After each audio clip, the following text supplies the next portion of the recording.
Yo, Hey, welcome to the new meta, episode 62. 62. My name is ThaPChild. And I am Lord Fluffy. We're joined today by special guest host, SVR. Who's this guy? We're sandwiching him in the middle. Look at him. He's a How you guys cream doing? filling. Yes. Welcome, SVR. Thanks for Thank you. coming on and doing this. It is like 4 a.m. for you right now. So I know you woke up super early for this, and I appreciate it. Yeah. I'm really happy I took this opportunity at 4 a.m. Hell yeah, So if buddy. he falls asleep in the middle of the podcast, that's why. Yeah, don't worry. Just call me on my phone. Cool. Yeah. So, Go ahead, Fluff. Start with the interview. yeah, you know what? Tell us about yourself, FCR. Like, what's your backstory here, man? What's got you streaming Yeah. Diablo? Why do you still play Diablo? What's up? That's a very deep philosophical It is. question. So I think the very first time I got started with Diablo was when I was 14, 15 years old. It was actually Diablo 2, so I was in school and I had like a couple of weeks in the summer downtime to actually play games. One of my closest friends, he bought like a PC gaming magazine, right? Mhm. And there was actually Diablo 2 for free in there.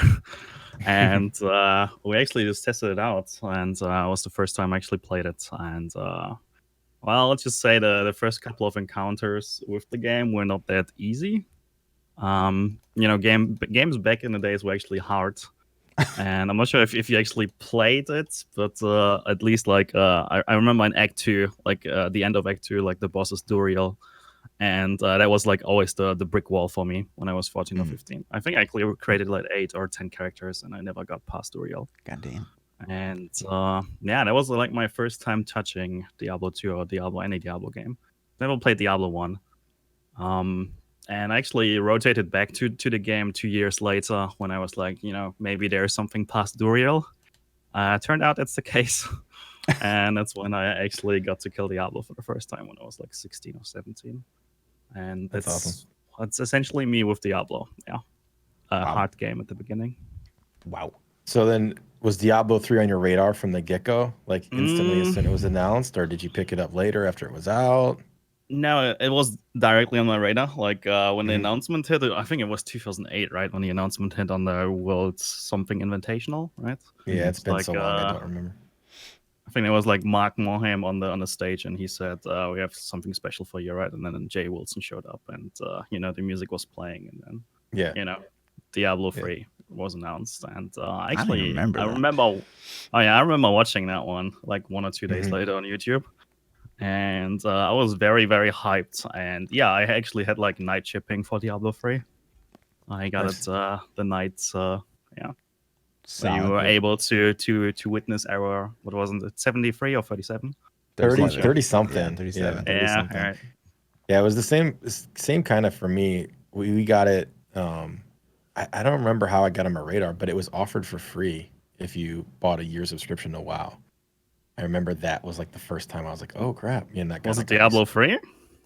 Yeah, Diablo got 3. it Like for free? back when they Wow. announced it, if you bought a one lump sum year subscription, Hmm. they would give you the game for free. And I was like, I'm gonna play WoW for a year anyway. So Oh, I see. I Yeah, I know. never played WoW. Like, I never touched WoW. My man. Yeah. Stay strong. Yeah. It's mostly, I know I have like a super addictive personality. Mm. Yeah. And I know if I touch WoW, that there's a good likelihood that's the end of me. So Sure. rather not touch it. Right. Smart. So let me backtrack just a little and ask you, well, I guess what got you into streaming? Like how did you start streaming? Yeah, so I was actually never one to watch streams too much, to be honest. I think the only streams that I really watched at the very beginning of Diablo was actually a Creparian stream. Vanilla. When yeah, exactly. It was pre-nerf Inferno, and I was actually watching live when he actually did the kill with Crippy. I think it was him and Crippy, and they did the kill together. And then I actually didn't really watch Twitch at all, nor Diablo. And I think I wanted to start streaming because I was playing on fairly high tiers in the European community, and I felt like I know a lot of stuff, so I considered sharing. So that was like the main incentive was educating people or having like a stream where you can explain stuff Sure. That's cool. thoroughly. How That was noble of you. At least, yeah, that was my initial intention, right? And then obviously money came in, and now it's all about the Twitch millions. Yeah, for sure. Yeah. And that's Yeah, how you the get Lambo. millions is by streaming Diablo 3. Everybody knows Yes. that. It's the fastest exactly. path. I mean, listen, That's- I'm on the that's like- beach right now. Wow. Yeah. Yeah. Right. So, Yeah. I'm streaming for this. So, is Diablo the first game you streamed? Yeah, the first and only. I've actually, I have no plans to stream anything whatsoever. Have you at ever all. streamed Really? anything else? You've never done PoE or anything else? So I've done PoE, Okay. with my proud 13 viewers average for the 50 hours that I played on stream. Yeah. So Oh, kudos yeah. to mom, dad, and my sister and all the family Yeah. tuning in. Shout out. Yeah. Appreciate it. Shout out I to the mean, big fans. Yep. We've all been there. That was Sure. me Yeah. yesterday, so I feel you. Really? You play PoE by now? Wow. No, I started has. playing 2 weeks ago. I mean, I'm not a PoE player, but I've been picking it up. It's okay. Mm-hmm. Fluff's trying so hard to get me hooked. I just, it's an ARPG podcast, and I'm just talking to myself when I start to talk about No. PoE. So, Besides that one, I'm not sure. Do you guys know the game Cluster Truck? what? All right, it's essentially just a jump and run, more or less, and it has just an insanely great Twitch integration, where Twitch is voting debuffs on your game essentially, so it makes your game harder. And that's where there was like a community event at the end of the stream from time to time. That's cool. But it And was it's called always Jump and what? Jump and It's Bump? called Cluster Truck. Cluster Truck. Cluster Truck. Okay. And you can buy it for a couple of bucks on Steam, and it has like a really cool Twitch integration. Like at the end of a stream, you can just plug it in, and then people can vote on some crazy debuffs. Let's all switch. That's cool. Yeah. All right, Oh, there let's we go. Confirmed. This is no longer an ARPG podcast. I was told yesterday that if, we all stop making guides, that Diablo and Blizzard will go bankrupt. And so it's our fault that basically that this powerhouse is still going. So I had no idea that we were keeping this thing alive. Not to derail, but on that same subject, I had a YouTube comment that I just read today. It's been there for a couple days, but he said that it's my fault for buying the shit game, in his words, Sure. that Blizzard keeps producing bad games because I bought it. I can't disagree. I really Yeah. can't. YouTube comments are the best. They really man. are. If you're feeling down, just go read some Yeah. YouTube comments. They will cheer you up so fast. Sure. So, But anyways, yeah, we had some juicy content. You got any more? I do. One backstory more question? question is, Okay. what kind of keeps you playing Diablo? Like after our, Yeah, that's a great question because I haven't been streaming for the last 1.5 months. There you go. So you pretty much nailed it. On the head. Yeah, what keeps me playing? So if something keeps me playing, then it's definitely friendship and viewership.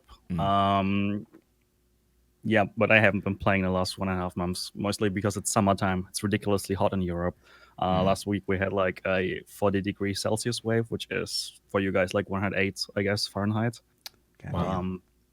So it was pretty hot, and you don't really want to play games at that point. But what keeps me playing is definitely circling back to the same people that I've played with for the last couple of years. Viewership that always has questions always helps out. Like when people ask me if there's something to test, and I'll always, pull up the stream when I have the time, or I'll make time to pull up the stream. And yeah, for instance, PTR is always a great moment. Like always cycling back for the PTR. Yeah. Man, like And PTR, always- we can finally theory craft something again. It's like, I love that part. Especially this patch, huh? Oh yeah. But you know what? Let's talk about the polls, right? Oh, We skipped right over them. Let's see if I can pull it up. Please. There we go. Okay, so the poll from last week, or 2 weeks ago, because we had last week off because PChat was on vacation, was, do you like the new Diablo forums? Right? Question, response, yes, no, who cares? I use Reddit. What do you think? I already know it. What do you think won? And do you like the new forums? Yeah. Go ahead, SVR. I mean, do you I gotta say Reddit. Come on. Yeah, it's. If I don't say Reddit, like, If there's no way that didn't win, there's no way. But you posted on the forums, SVR. So Yeah, that was a one-time exception, apparently. No, yeah, I did post on the forums just to see that I shouldn't do it anymore. Again. All right. So the results are, who cares? I use Reddit. 56% of the vote. Yes is 29% of the vote, and no is 16%. So it kind of blows my mind, and I don't know if you agree or not, SVR, but like any game investing any kind of time into a forum in this day and age, like when Reddit exists, is such a waste of resource. That's a very strong opinion. It is. Yeah. That's what I do.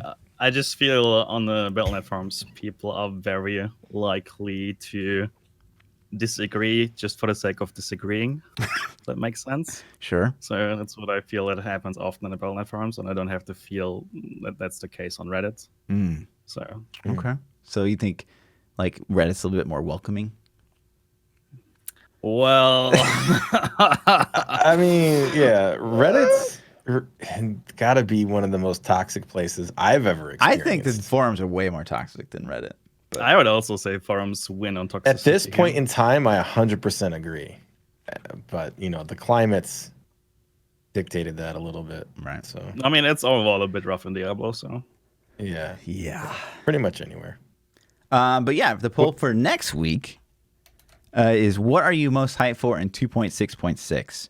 Option 1, reworked legendaries. 2, revamped crafted sets. 3, Legacy of Dreams legendary gem. Or 4, new season of Triune theme. I'll let you guys vote on that. But yeah, I mean, we'll get your opinion, SVR, because you're not going to be here next week. So what are you most hyped for, votes for? Yeah, I'll go for the crafted sets. Crafted sets? That's the revamped crafted sets. I also like the just conceptually, I like what they did this time. They went out of the comfort zone and they went for new stuff. Even though it's not much, it's literally new stuff, and it's not just value changes. So conceptually, even though I might not always agree with everything and might not agree with everything that they made this time, I have to reinforce the conceptual changes that it's actually new stuff. So I'll go for the revamped and reworked stuff. Like for those two, I don't really care for the new season theme too much. Something else, and I appreciate it. But really, when it comes to just new mechanics, and I live for mechanics. Hence, revamped crafted sets. Yeah. But speaking of the new changes, if you've been living on a rock, Diablo got a pretty juicy set of changes coming our way in 2.6.6 season 18. And we'll just kind of go down the list and talk about our experiences with it so far on PTR, what they mean, because I know SVR knows, I was actually wrong myself about, Captain Crimson's, for example. So we'll just go through kind of what's changing and what we think about them and what they actually mean for the game. So starting with the Season of Triune.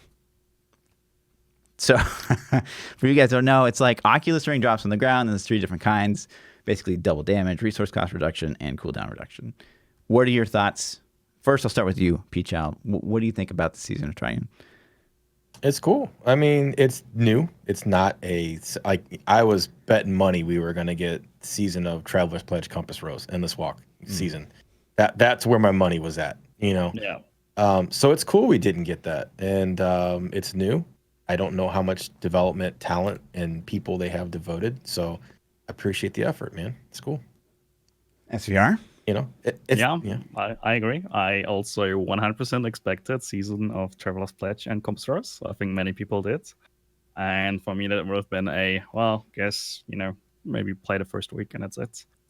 Still the same case, probably. However, I want to point out that I'm pleasantly surprised that they went out of the comfort zone and they just created something new from scratch. Literally something new from scratch. Is it though? And it is something. Yeah. So here you're comes right. the software engineer opinion. All right. Yeah. I Copy paste some code. Yeah, I actually checked the data mine, and it's actually true. So the Triumph's Will code is actually just 3 times Oculus. Okay. It shares the same uptime, cooldown, radius, and has the same mechanics. Right. So it's literally just triple Oculus, but it's a different idea. It's conceptually something else. So I'll say I'll reinforce this, and for next time, ask for something more. Okay, it's the right direction. Yeah, Now, right direction for sure. I'm with you guys in the sense that I'm glad that's not like season endless walk. I'm glad that it's not double, X seasonal theme. But I really wanted to see. This is new-ish, but it's not like outside what's already in the game. It's not like a brand new addition to the game. And it definitely, it's better for some builds than it is for others, I feel like. But it's not bad. It could be worse. is all I'll say about it. It's there. Yeah. And the cool thing, kind of, I guess, and they even hinted at this. They said they wanted something that would work for any player that picks up Diablo and starts playing. Sure. Whether you're level 1, max level, pushing, anything you do, this is going to benefit you to an extent. So that's cool. And like leveling this season, it'll be fun for the first 10, 20 minutes. Like, oh, power circle, let's stand in it, guys. Sure. Kind of deal. Yeah. So. And it's good. Go ahead.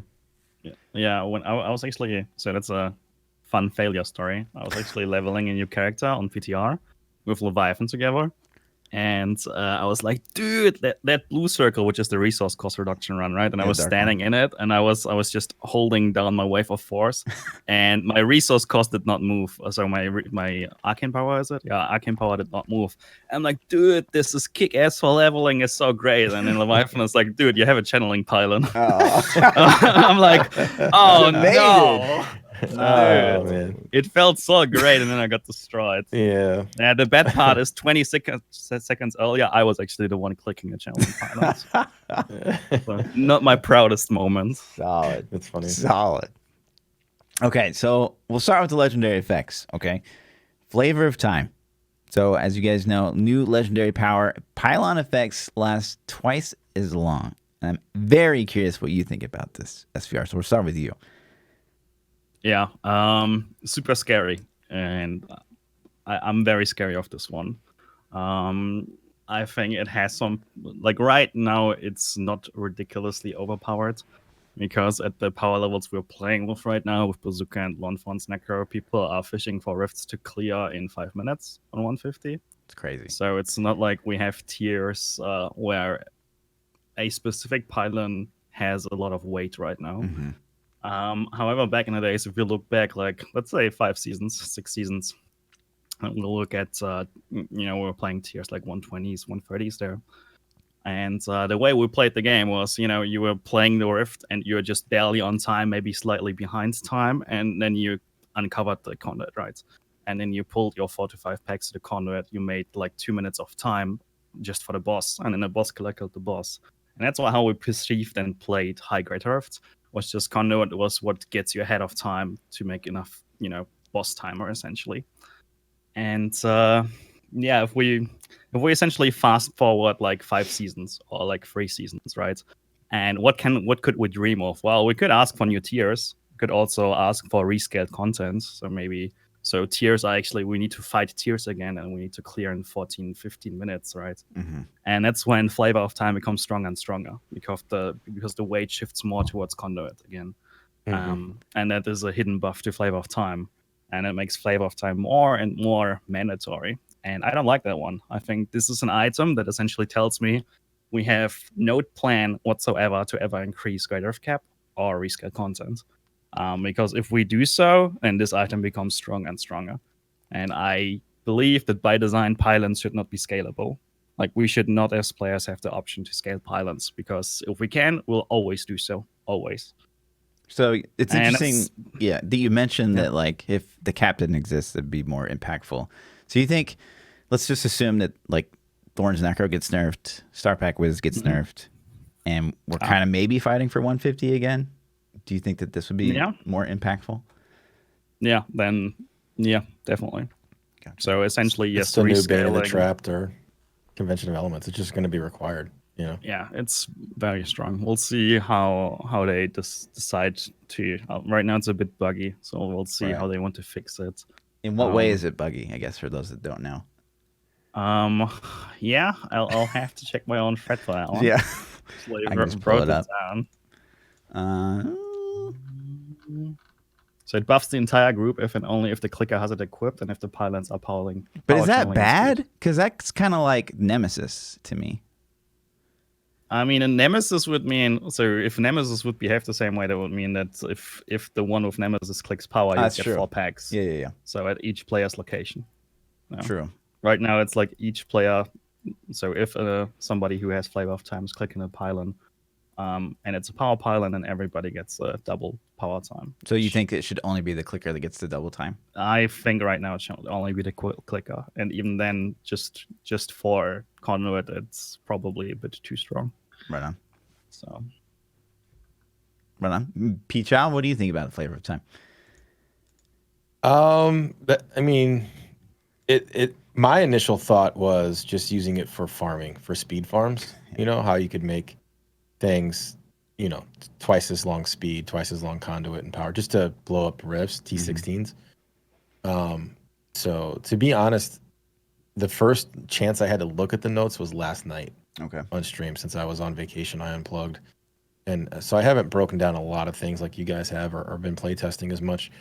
But I think SVR's points are super valid. You know, when I agree with him when he breaks it down like that, it's hard to disagree. Right. You know, I think it becomes an item that you have to equip, and we already have so many of those now that it's like I don't want more. Sure. So for me, you know, mostly solo speed farmer, it's like you basically like just have a pylon like the entire rift now because you clear in like 3 minutes. yeah. So it's like 20% of the rift you won't have one, but then the rest you just have a permanent pylon, which is really interesting. So and overlapping pylons like all the time. It's crazy. I think it could be fun for speed builds though. Oh, yeah. I mean, it's like It is fun for that. It's a fun item.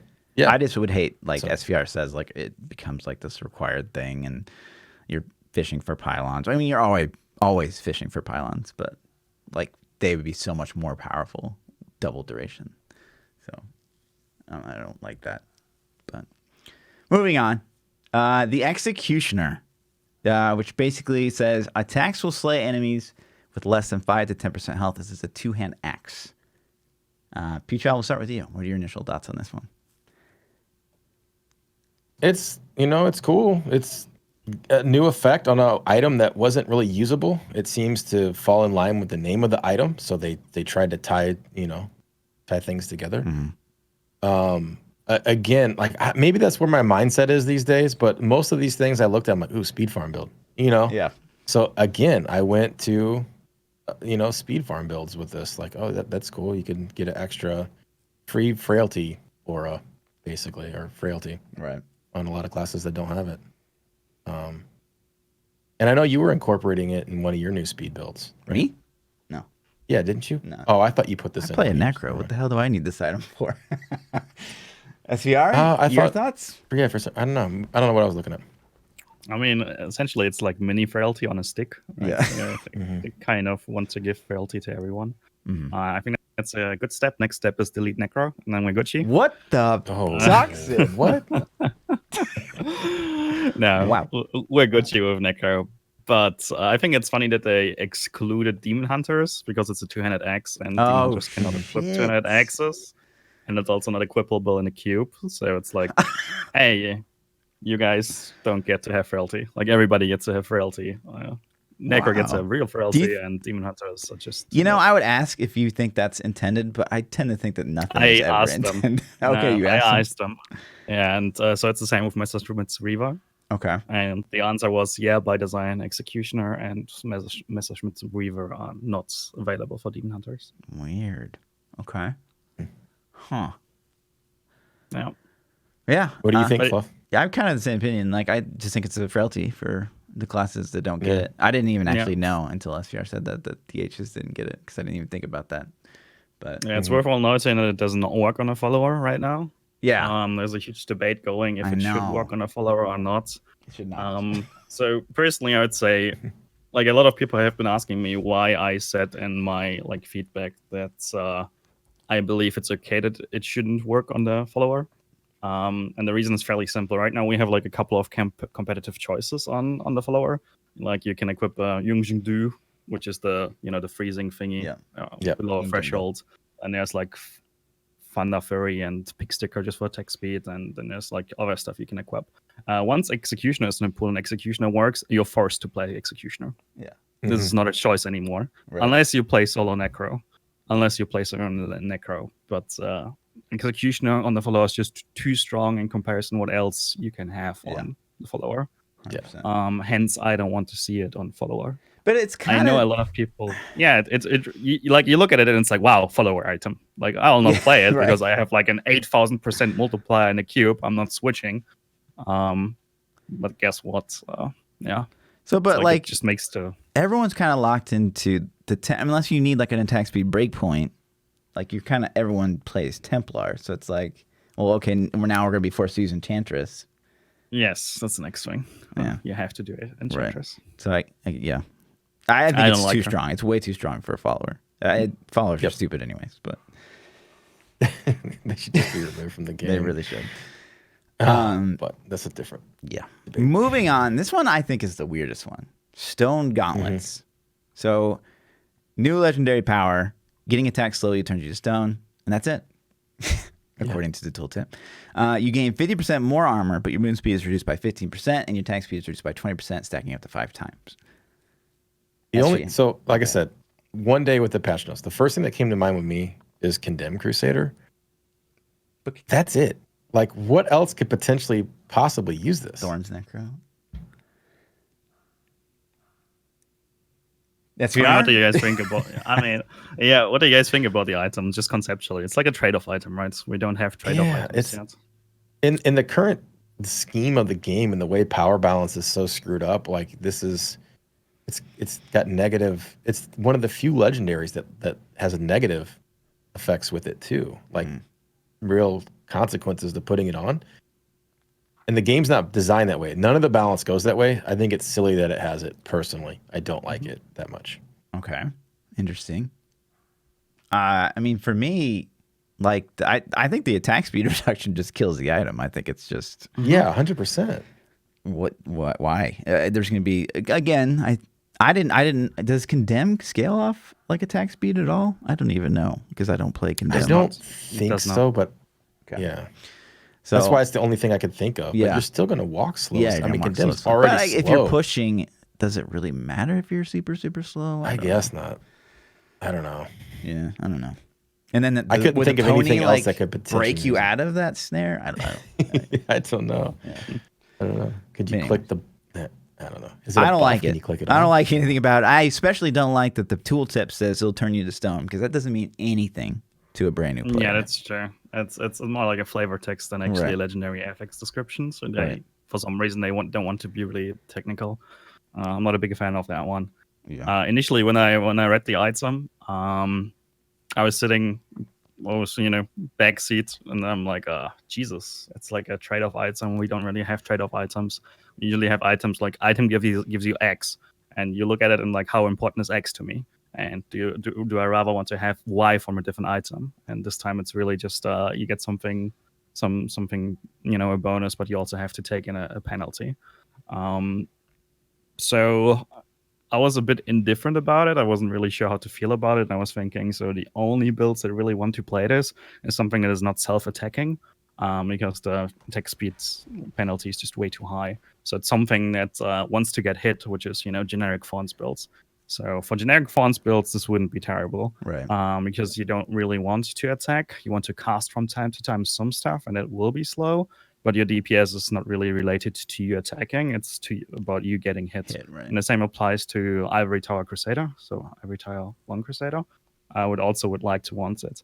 And then I actually went ahead and tested the item. And it turns out, movement speed and attack speed are both crowd control and pairing effects. And if you're CC immune, they do not apply to you. Wait, what? What? Yeah. So oh my god. You can mitigate the penalties. And it's not like it can't be like per mod. You're just diminishing, like it's just diminishing returns on you. So like, wow, I didn't even think about that. Yeah, there's also, so if you are a class that does not have CC immunity, like Witch Doctor, there is this nice secondary affix which is called CCR, crowd control reduction, I think. Yeah. You can have it on jewelry or on headpieces, and it also works. So you can have 4 times a 40% roll, and then you have like 92% CCR on your character, and then from the 100% attack speed reduce, you only get 8% attack speed reduce. So you completely mitigated the downside. Wow. And it's worthwhile noting, even though the item reads kind of funny, you actually gain 50% armor 5 times. So it's 250% armor. And that's a shit ton of mitigation. Like, for intelligence classes are really, really, really happy about this item. So, Bazooka Wizard is playing St. Archer's bracers, like gloves right now, Right. which is the health shield thingy, and you'll probably replace. So right now there's a bug with it where the attack speed debuff is piercing CC immunity, but it shouldn't. So it's correctly reduced by CCR, but it's not blocked by immunity, but it should be blocked by immunity. Do you think there should be DR on something like that? Like against you? For like a penalty you're inflicting on yourself, it seems like. I know. That's a penalty you inflict on yourself, and you have a smart way to be immune to your own penalty. Yeah. Apparently. Huh. So yeah, I was also a bit surprised. When I read the item, I didn't consider that we were able to diminish the penalty. That's but crazy. Apparently you will be I wouldn't have thought you could either. That's kind of crazy. So it's pretty strong. So we'll see it pop up then, is what it sounds like. It seems like we're going to see it. Yeah, it's a very, very strong item. So, I usually, when you look at trade-off items and half of the community says it's shit, you should buff it, and the other part says it's great, you can negate the penalties, then it's a freaking good trade-off item. Because it's exactly what they wanted to do, right? Give us something where half of the community is it's shit, it's a joke, it's a clown fiesta, or rework it, and the other half is like, Jesus, dude, if that works, and insta swapping on a couple of builds. Damn. I didn't think about that. Wow. I wonder if they realized that you could mitigate. I mean, okay, let me ask you this. This is something we bring up a lot on the podcast. I tend to think that nothing is usually by intelligent design in Diablo 3. Wow, that's a strong opinion. Yeah, that's what I do. What are your thoughts? Do you think that some of these like backdoor effects are intended? I mean, so it's a very interesting legendary effect, and it has this trade-off component where you get something and you have to pay something. So I think I would say that's intelligent. Yeah, I would say that's a good idea because we don't have such things, and it makes you think like it. Do you think rat runs? This is the originating question. Okay, this started at like episode 1. Do you think rat runs were intelligently designed, or they discovered by the community with the tools that they gave us? Do you they think were 100% not originally designed? I would say. Yeah. Thank you. They were discovered. Fluff's by the trying community. so hard not to grin ear from ear with that. Right? That's I mean, true. what are the two opposing forces here? Like, do people believe they were actually designed to be in the game, red runs? I kind of feel like they had to have thought about this a little, but I think the opinion is people think so because it's like a pay to win class and they want to sell. Wow. Yeah. Well, yeah, pay to win. That's a whole tinfoil hat kind of thing, but yeah. Yeah, people are like, they want you to buy Necro to do rats. I'd say red runs are way too complex, and it took way too long for them to, to actually be figured out. Like, there was a long time after beta in the middle of the very first season in season 11. So, I don't think there's. And see, even with these stone gauntlets, like I would disagree. Like I think that they intended for this to be like some support build item, and it was intelligent from the community to discover that you could like break it basically. But I don't think the Blizzard.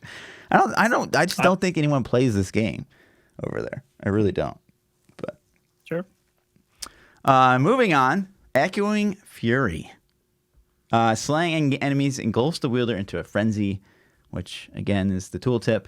Killing enemies increases your attack speed by 15% and movement speed by 5%, and it stacks up to 5 times.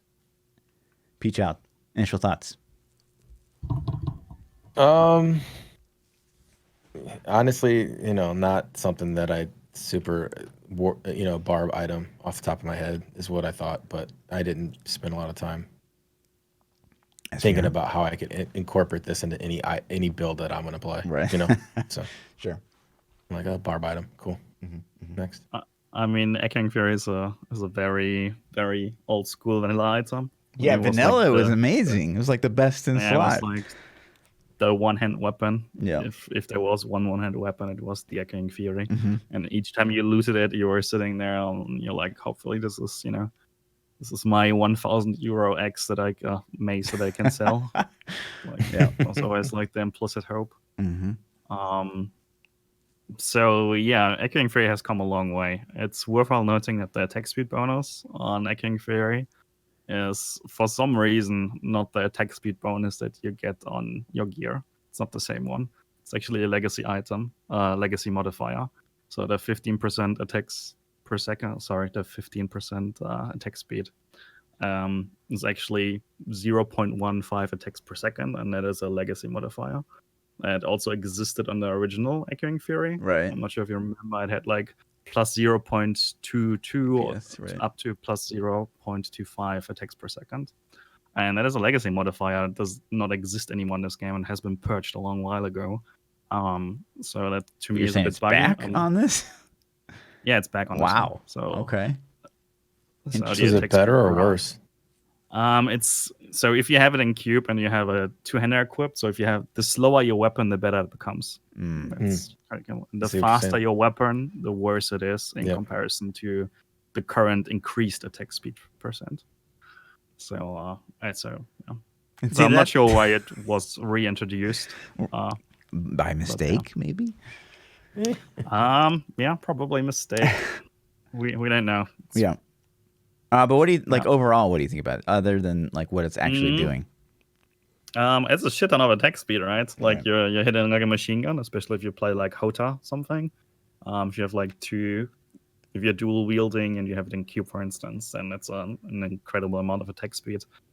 Which also means that everything is running constantly away because it has 20% fear on it. That's So, true. so if you have it equipped, right? If it's in cube, then you're safe. Yeah. But if you have it equipped, then everything will constantly run away because you're hitting like a machine gun, and everything will get constantly feared. So my feedback was, it's fine by me if you remove the fear now. Yeah. Yeah. That was essentially my feedback. But you could wear larceny and move faster. Yeah. Wow. Incredible. Here you go. Yeah. New speed build. Chase everything through the rift.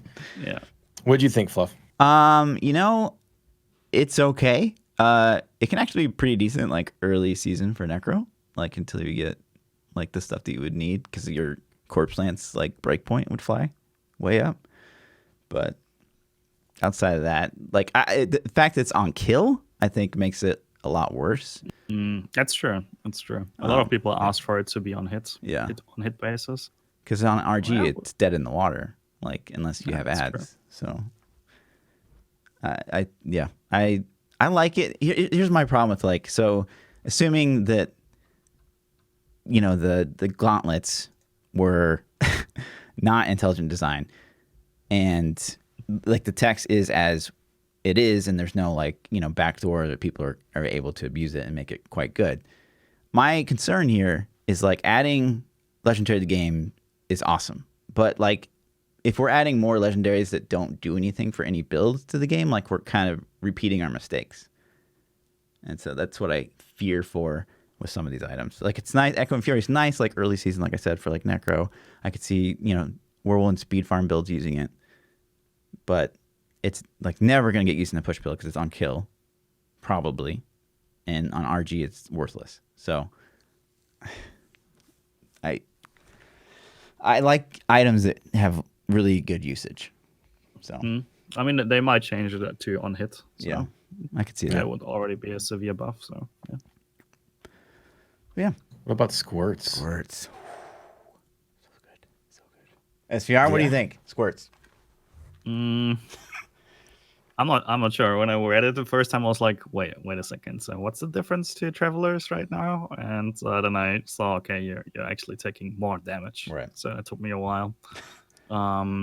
But right now it's bugged. Right now you only take 5% additional damage and not 50. when Why'd you have report it, defense stats. dude? Why did you report that? Oh man. Reporting bugs in 2019. Right. Yeah. This guy. Yeah. But other than that, Um, yeah. What do you think? I think it's cute. It's another choice that we have. Some people will definitely play it. I have not tested the mechanics with shields. So if you have shields equipped, like the blood bracers on wizards, and then you have deflection, and then you gain like a lot of shields per second for each time you hit an Archon. So I have not really checked the mechanic. I'll have to do that one.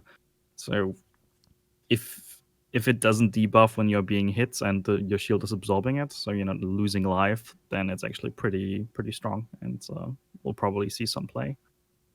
Besides that one, it's very competitive to the Flavor of Time slot and a few solo variants that people will have to decide if they want to go for Flavor of Time or Squirt's Necklace in solo, if they can afford to play Squirt's Necklace. The only class that I'm pretty certain will play it is probably Multi-Shot Demon Hunter, because you never get, the trick to play the build is to not get hit in the first place, and if you get hit, then you're playing the build incorrectly. So, Right. Necro user. Hence, Squirt's Necklace is pretty good for Multi-Shot Demon Hunter. Besides that one, don't see some severe wizard applications as long as I'm not sure about the shield mechanics. What do you think about Yeah, the teeter-totter? Do you think it should be like okay, you got hit, so the buff wears off for X amount of time, or should it work like Traveler's Pledge, Compass Rose? I mean, the way it works right now is if you get hit, then the item goes on 2 seconds of cooldown, and then each second you get a stack, and each stack gives you 10% damage and 5% so negative, damage taken increased. I'm okay with that. It's a bit different. I don't like that we don't have an icon, so yeah, that's the it worst. It feels very, very close to Traveler's Pledge. Yeah, maybe a bit too close. Yeah. ThaPChild, what do you think? Squirts? Yeah, it looked like a fun item to me that you could experiment with. Off the top of my head, I was thinking, what can we throw this in? While not taking damage, your damage is increased by 100%. I instantly thought about just rat runs. I was like, oh man, a rat necro could try to put that on. You're not going to get hit that much anyways. Your minions are doing all the damage. I didn't know mechanically. Like, I know your mages go based off of your sheet damage, and if your sheet damage goes up, then they should go up. So it should apply, but you'd have to test. And then I wasn't sure how the damage increase mechanic works. Obviously, I haven't had any time to test these things. So is it like, so just depending on how it breaks down. So, it could be applicable. And then, obviously when I was reading these notes, I was in chat. My chat was saying, oh, multi-shot Demon Hunter, So that was the other thing that came to mind for me too, Yeah. So it's cool. I love it. So it's amazing for Necro, because Necro can drop Endless Walk, and we can put on like another ring and the necklace.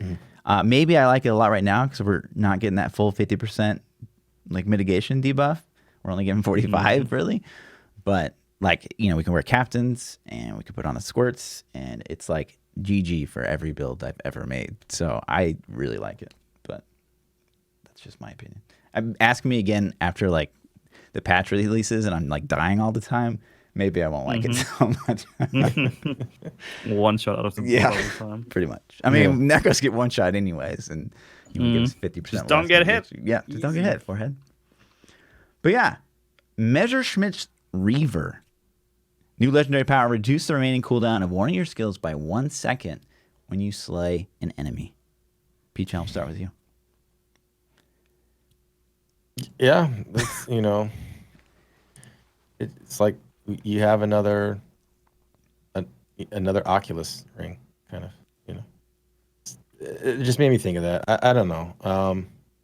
Not super really impressed. It's just another. It's not outside of the box, I guess, is what I should say. It just feels like, Right Yeah, on. How much Witch cooldown Doctor item. playtime do you have, ThaPChild? 0. Like So the harvest, that's why. the Grim Yeah. Harvest. Is that what you're about to say, or whatever it's called? Yeah, it's essentially a Witch Doctor passive on a stick. I'm not Yeah. sure. It's true. I didn't even think about named- that. I think it's Yeah, Grace Witch and Doctor is my Justice. least played class by far. I Yeah. haven't Yeah. played one in You and everybody else. since like season terrible. 8 or something. It's been so long. Right. So it's cool. I mean, I'm sure that there are going to be some builds. When I read this, I'm like, I'm sure this is going to be utilized in something. Somebody will find a way to take it crazy advantage of this cooldown reduction. And so much of what these changes that I read, I guess it's because it's what I've been playing a lot the last couple seasons, went to rat runs though. But I'm thinking, okay, so if you can find a way to get this on a Z-Necro, because if the Z-Necro is running Frailty, is that going to count as the cooldown? And if it does, then if your Z-Necro is running Frailty, he can have 100% uptime on Land of the Dead now for free. That's instantly what I went to. It counts if a Xenic is executing with Eternal Torment and Frailty. He gets the kills? Yeah, he gets Okay. That's a question that I actually had. Interesting. SVR, what do you think?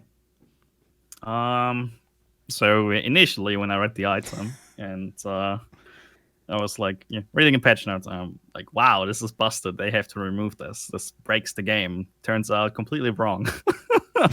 It does not break the game, at least not how I believed it would be. I think it's not an item I see in any like end game meta setup for any solo variant or for any group stuff. If at all, it's somewhere incorporated on support classes, such as Xenic, for instance, which is a primer, because of Frailty. If they change it to assists, then maybe other classes will also play it at some point. In total, for solo, I think the only time you really will see this item being played is at the very beginning of the season. Okay. And I'm specifically talking about like the first 3 to 4, 5, 6 days. When people don't have their ingioms yet, when people don't have the DBs to roll and everything into cooldown. Specifically, all the Wizards fans out there, if you're a Wizard fan and you like playing solo, you know how painful it is to get started as a Wizard, especially because you usually want to play cooldown. You're usually trying to strive to Shantodas right now. And then you have this huge, you click the button, everything dies, and you're god, and then you're like the next 80 seconds you're like a wet noodle, like a potato, and everything kills you. And this item really, really helps, because when you click Archon and you're in Archon, the only skill that is on cooldown is Archon, and while your wave is killing stuff for you, Archon is being reset in the background, and then you drop out of Archon and Archon is back up. And so you don't have to go to the Mystic and reroll every single DB that you own into cooldown. So it's a really, really, really nice gap closer to, quickly build up cooldown for solo wizards. And that's, for me, I already have one use for it, and I know I will use it. Like 1000% guarantee I will use this item. And hence, for me, good item. I'm happy. Right on. I like it. So Necro finally achieves solo 100% uptime on Land of the Dead. We've already come out with the build guide, which is probably way too soon, but it's amazing. Can't wait to play this build next season. Everything stays frozen. You just walk through the rift in Corpse Lands. It's pretty great. Yeah. Which is I great can see a lot of interactivity with classes Squirt. benefiting. Everything's frozen, so you don't take any damage. 100%. I like it. Great change.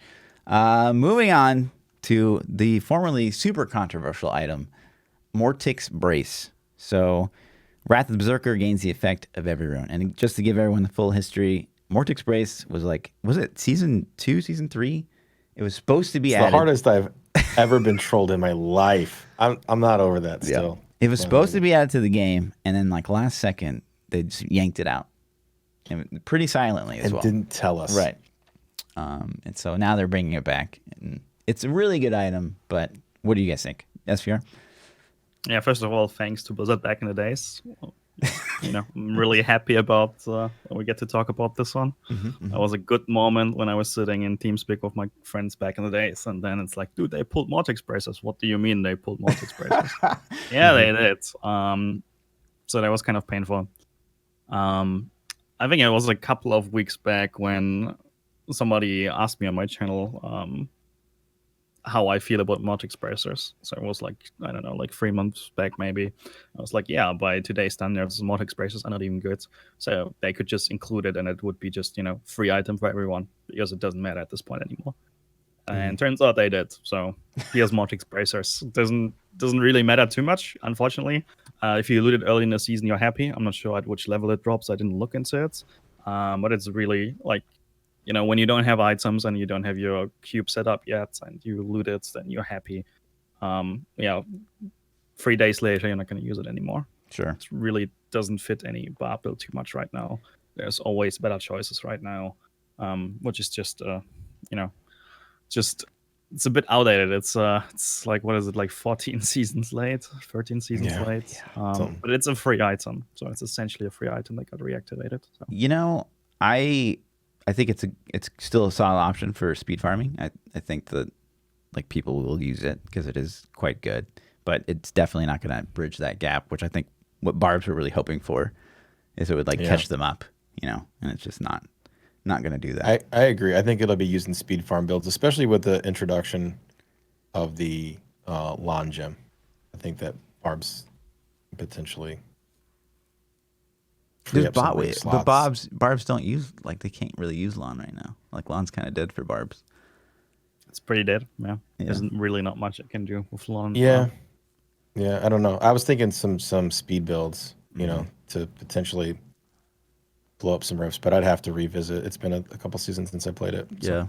I mean, they really need to make like Frenzy lawn a thing for Barb and make it like an RGK or something. Like, they need something. They need to do damage in the group for once. There's that one season of like Hoda Barb, but like outside of that, that was fun. That was a fun season. Yeah. If you want to slightly buff Mortick's brace again, what you could do is, rework it slightly into Wrath of the Berserker against the effect of every rune, and your Barbarian is always in Wrath of the Berserker without you having to need it on a skill bar. And then that would be you interesting. Don't need to play Zodiac Yeah. You don't need to play Zodiac anymore suddenly, because you don't need the cooldown for perma uptime, and your Barb is simply in Wrath of the Berserker. And from a software engineering perspective, that's not hard to do. You could do that, and it would make it unique. So it won't make it unique. That's actually a unique effect. Yeah. And you cannot use Halcyons anymore because you're not transitioning anymore. So all the people on the ES forums will go mad about it. Yeah. Bob can't use Halcyon anymore. Bad design. Sure. Please, Blizzard. Yeah, that sounds good. I like that idea. ThaPChild, what'd you think about it overall? Oh, it's, instantly I just thought I just went flashback into, rolling a barb for that item, leveling, thinking I had the worst drop luck in the history of drop luck, wasting mats trying to get it. I mean, it's good times. Yeah. How many blood shards do you guys think you guys spent before you finally realized it wasn't in the game? 2 days worth? Am I slow? Days? When did they announce? They announce it wasn't in the game? I don't know, man. It was a shitload though. It was hours, I think. I probably didn't hear the announcement for a couple days, and I'm like, I got the worst drop luck in the history. And I think a buddy told me, we were sitting there playing, and I'm like, I can't get these fucking braces. And he's like, dude, they're not in the game. And I'm like, what? Yeah, they are. What are you talking about? And he's like, no, they pulled them. Damn. This always reminds me of this one glorious Reddit post where one dude was asking, hey guys, I've been gambling for 1,000 blood shards, and I've been upgrading endless boots, and I'm not getting the Tarasha boots. No. And it's like... And the highest upvoted Reddit posts are like, "Don't worry, dude, keep on trying. It's going to happen." Oh my god, Jesus, Reddit. It's like, dude. Oh my god. But yeah, for me, it was like, I played so much PTR, and I was trying to get like a really well rolled pair of Morticks that like I knew how often I would get it. So I was like, something's off. So I just ended up like an hour or two later, got on the forums and like, yeah, it doesn't exist anymore. So I didn't waste a ton of time, but god damn, that was so upsetting. Yeah, because at the time, go ahead.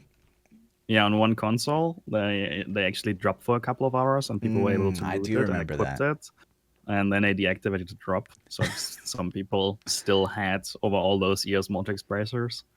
Damn you, damn those guys, cheaters. You can like dupe on console and shit though, can't you? Anyways. I mean, you see console and they have like rings with like 3 legendary 5 gem slots, sockets. 1,000,000,000% physical damage. So kind of. Yeah. But yeah. And then last and probably least, Spite. New legendary power, non-cleaving gargantuans gain the cleave chilling effects of the humongoid rune. ThaPChild, I'm going to start with you because you are our local witch doctor expert. Okay, so let me tell you what I thought about this. I read this and I saw the word gargantuan and I was like, next. And I literally just scrolled past it. Yeah. So what Yeah, item I is had this the again? I had the same experience with this item. Yeah.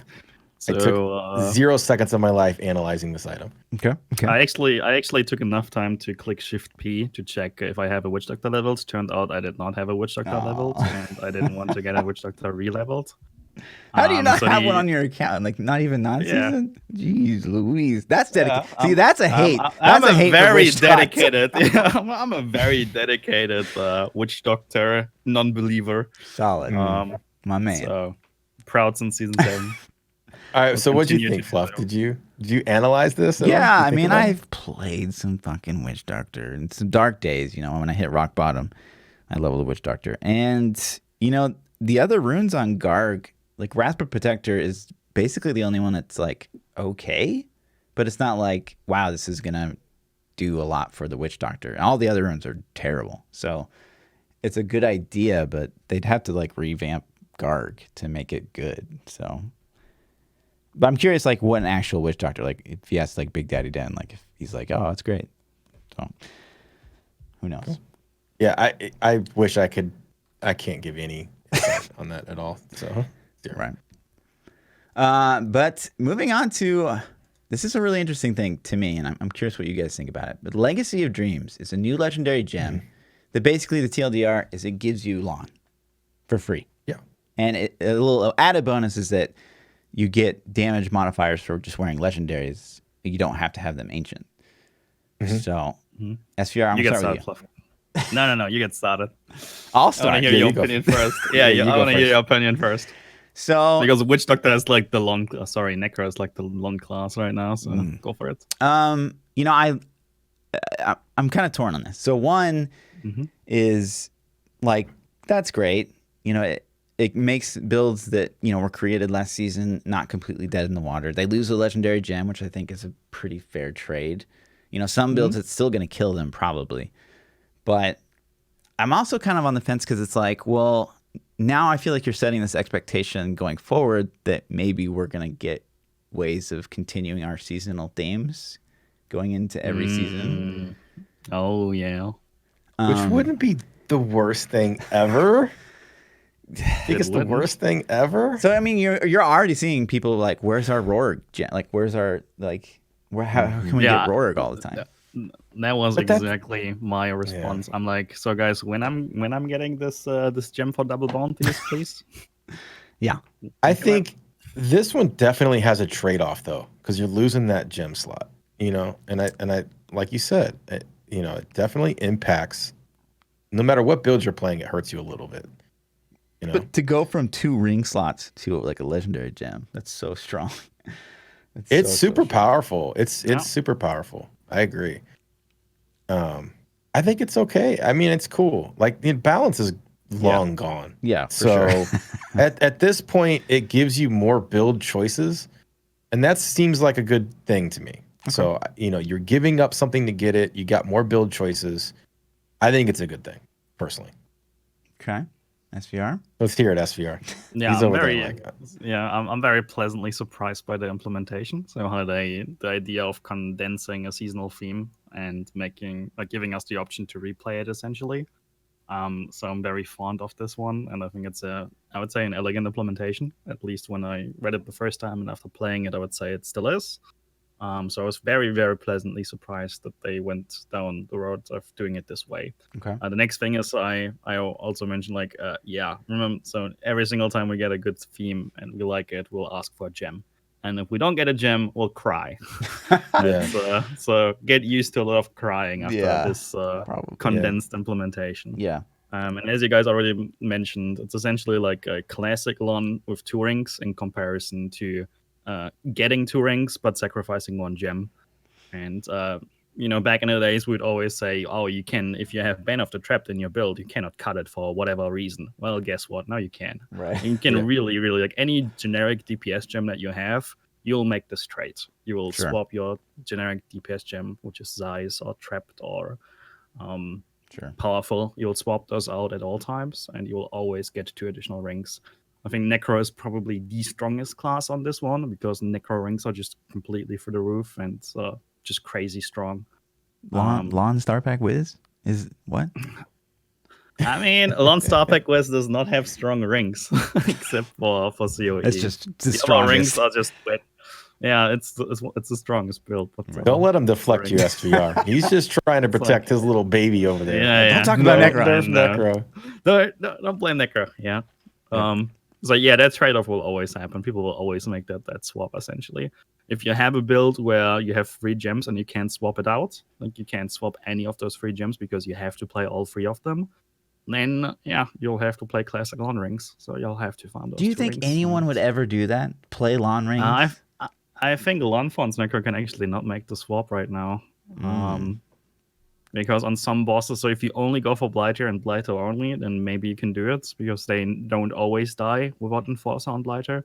But on certain bosses, your Skellies are going to die without Enforcer.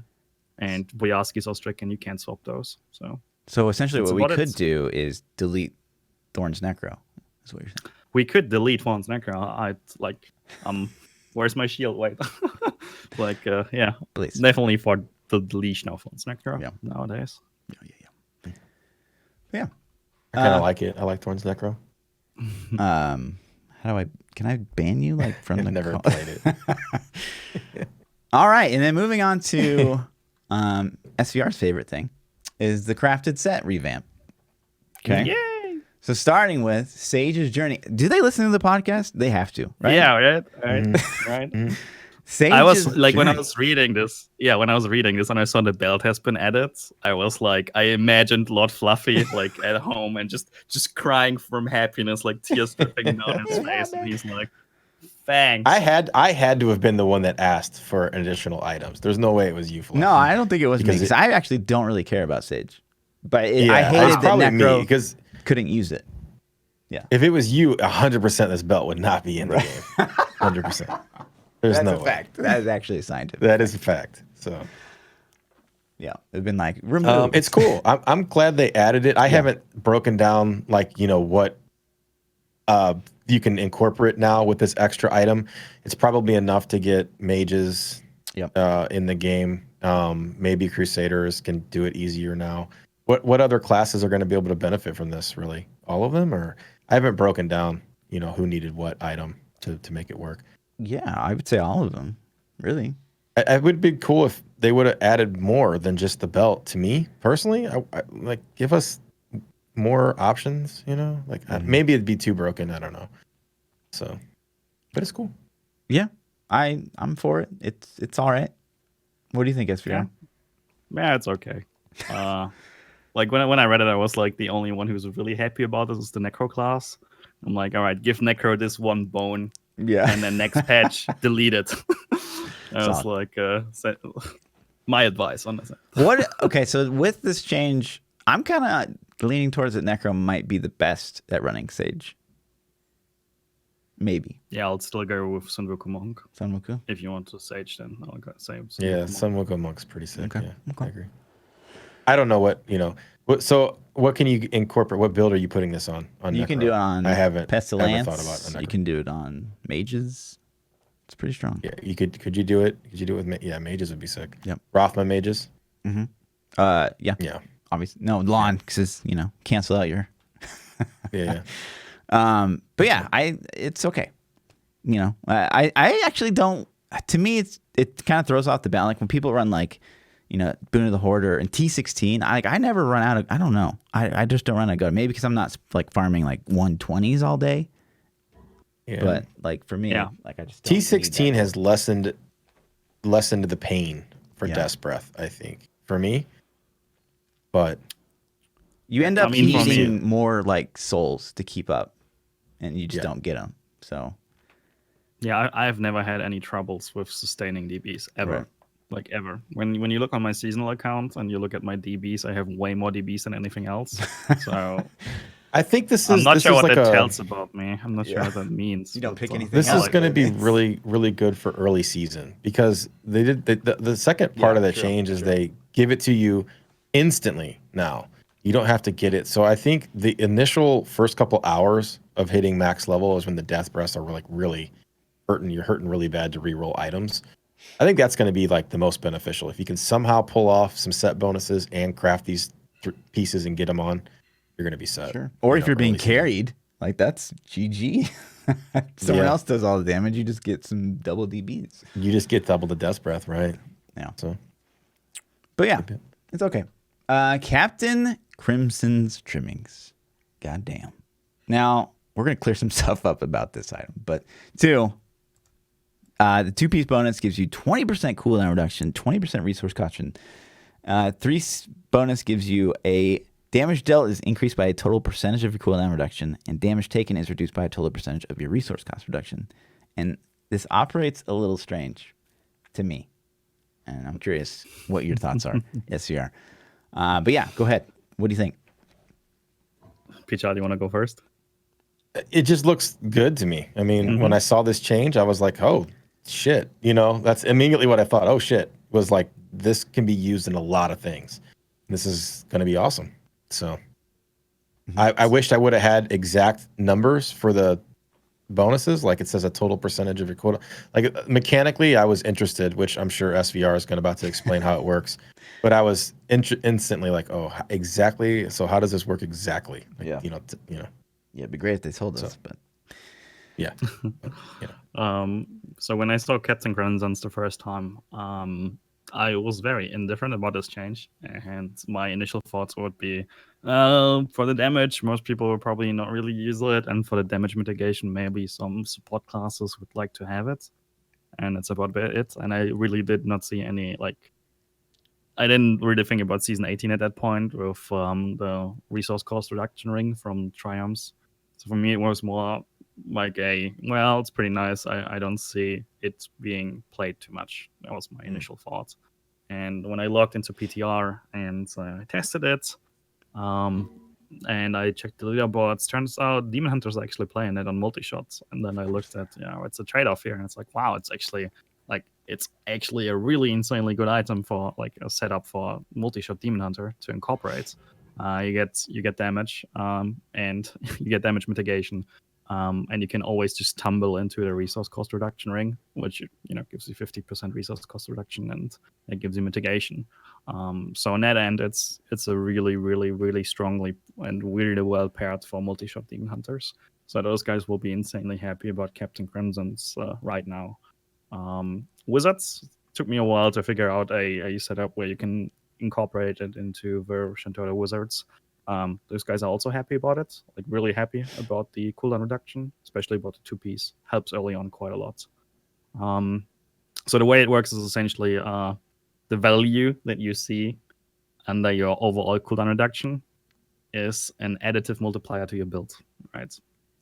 That's all there is to it. So it's additive skill, to, yeah. So it's additive to, I don't know, if you play a multi-shot, then it's additive to multi-shot on boots, offhand, and headpiece. And it's additive to strong arm knockbacks, and so on and so on. So yeah, that's how it works. It's your sheet as additive skill damage. Your sheet CDR as additive skill damage. Yes, exactly. Yeah. That's exactly. So on the details, the sheet overall CDR, exactly. To me, this would 100% should be additive gear cooldown as a damage multiplier, not additive skill damage. That doesn't make any sense. Why it's additive skill damage?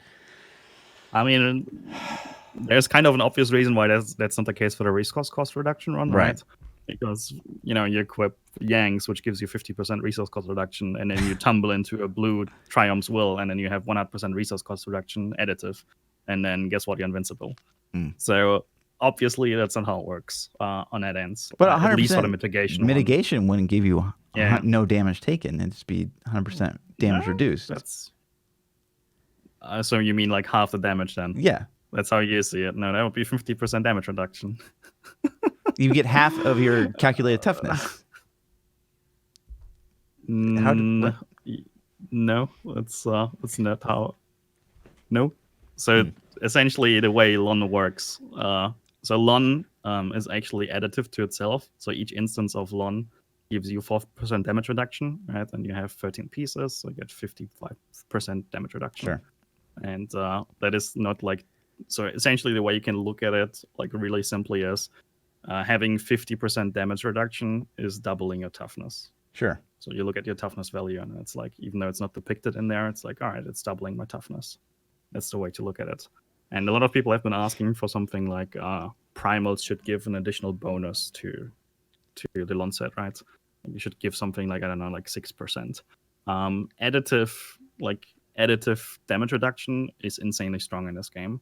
And there are only very few items that give it to you. For instance, Orb of Infinite Death is one of those where per stack you get like 10 or 20, I can't recall, up to 80, and that's additive with itself. LON is the same thing. LON mitigation is very strong on that end. And another one is the Demon Hunter belts with the pets. How do you call that one again?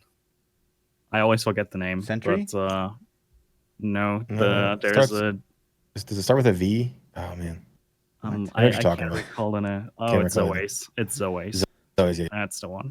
Yeah, where for each pet you get like 8% damage reduction, and it's stacking additively, and people always equip like the chest with it, where you have 3 wolves instead of 1.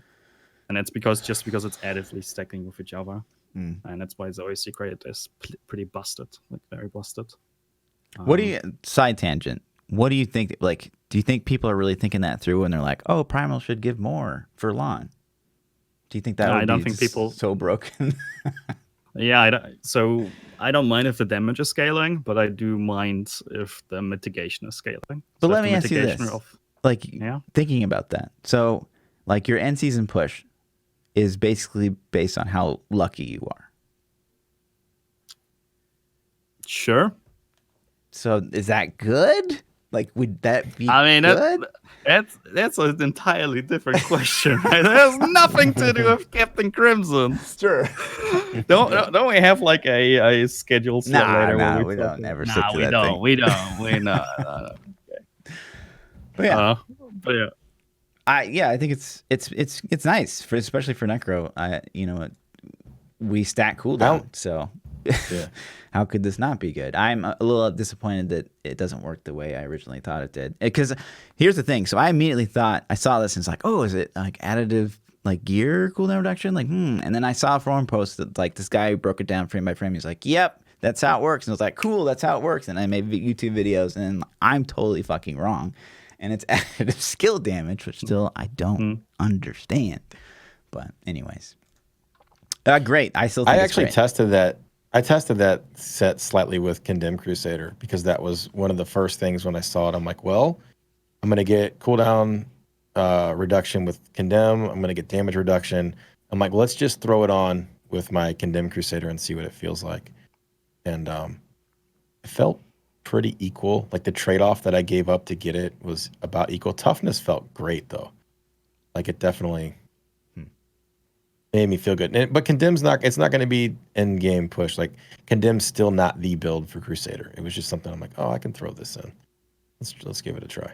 So it's crazy to me that like Crusader can wear Auguild, they can wear Captain, they can wear a Con, they can wear Focus and Restraint. What I did. And they can even wear Norval. They could actually be fully green if they wanted to. Which is that's exactly what I did. I did the Focus Restraint, Auguild, a Con. Captains, and it was just to try. I'm like 4 sets, like awesome. Let's do it. It sounds like a blast. Green this season. So. Yeah, so green's my favorite color. So it was cool. It is cool. Auguilds, speaking of which, got a little revamp to increase damage dealt by 30%, reduce damage taken by 15%, and 3-piece bonus. Basically, it's 30% reduction and damage increase to elites. ThaPChild, what do you think? They buffed it a little bit. I mean, cool, but nothing out of the box. They didn't take any risks. They didn't do anything crazy. It was just like, okay, you know. Would you rather take risks or like make something like guaranteed viable? We already got viable things. I want risks. Personally, I want risks. I want to see new things, new mechanics, anything new. Like we already have flavorful, like just XYZ damage. Here's damage. Here's cooldown. Like, no, give me mechanics. Give me things. Sure. SVR? Yeah, I'm on the exact same boat here. It's like we talked about the beginning where this patch is like conceptually different because it actually has reworks and new affixes and new mechanics, right? And this is essentially the only change where they just change values. So that's how I feel about the item right now, about Orgults. We did play Orgults in season 5, so it's not like it's never have seen any play. It was in season 5, it was a staple on Twister Wizard on some variants, so you were able to play it. And people did play it. People actually crafted it set quite often, till they had like a good bracers, for instance. So I don't think it brings it really back. Some people will definitely try, and maybe there will be like some considerations here and there, but I feel they're just stronger choices nowadays. Yeah, if you step back to a casual player perspective, like step way back, this is something you could craft and put on, and you're going to be like, oh, cool, I got more powerful, So this is something that super early in the season, people can put on. Right. So, And that's where I was going to go with it. It's like early season, great. Like especially for the Necro where you get 4-piece set damage or set bonus and there's no damage. So it's like, great. Like, what am I supposed to do? Like, people struggle so much doing their 70 on the Necro. And so you can craft this, like, throw it on. Like, it's fine. It works. It's viable now. So it's fine. I'm not saying it's great, but at least it can work now. So I'm for it. And then last, Cain's Destiny. 2-piece bonus, attack speed increased by 8% and 50% experience, reduced to 5% at 70. And 3-piece bonus, when a Greater Rift Keystone drops, there's a 25% chance for an extra one to drop. SVR. Yeah, so that's actually a new mechanic. When I actually read that one, I was pretty affair. Like, I was not really happy seeing that change. And I was really afraid that people start just camping in town, having Cains equipped, and they are being rewarded for passivity. Yeah, for being passive in town, essentially. And I don't think there should be any reward, or you should have like higher efficiency when being in town in any metric. And wait, so you're saying you can get in a group of 4 people, somebody puts the set on, stands in town? So it does not work, but that was what I was afraid of. Oh, I was like, holy crap. Yeah. I was like 1000% afraid of that, of that specific mechanic, right? People just multi-box camping town, right. Camping town and waiting, and they're gaining more keys per hour. And I'm happy that they are not doing this exact way. So afterwards, I was like, all right, so people just enter on floor 1, and then they are in the rift, and then they wait at the start of the rift till the boss is killed. They turn around, talk to Auric, and then they teleport. Turns out it also doesn't work. It works based on proximity, so you have to be close to the killer. So some people will still do it. They will wear canes. They will wait for the boss to spawn and then click the flag, and then they will stand next to the boss and just idle because you're not targetable at the beginning. And then the runner will kill the boss, and then everybody gets extra keys. Just one guy in town doesn't.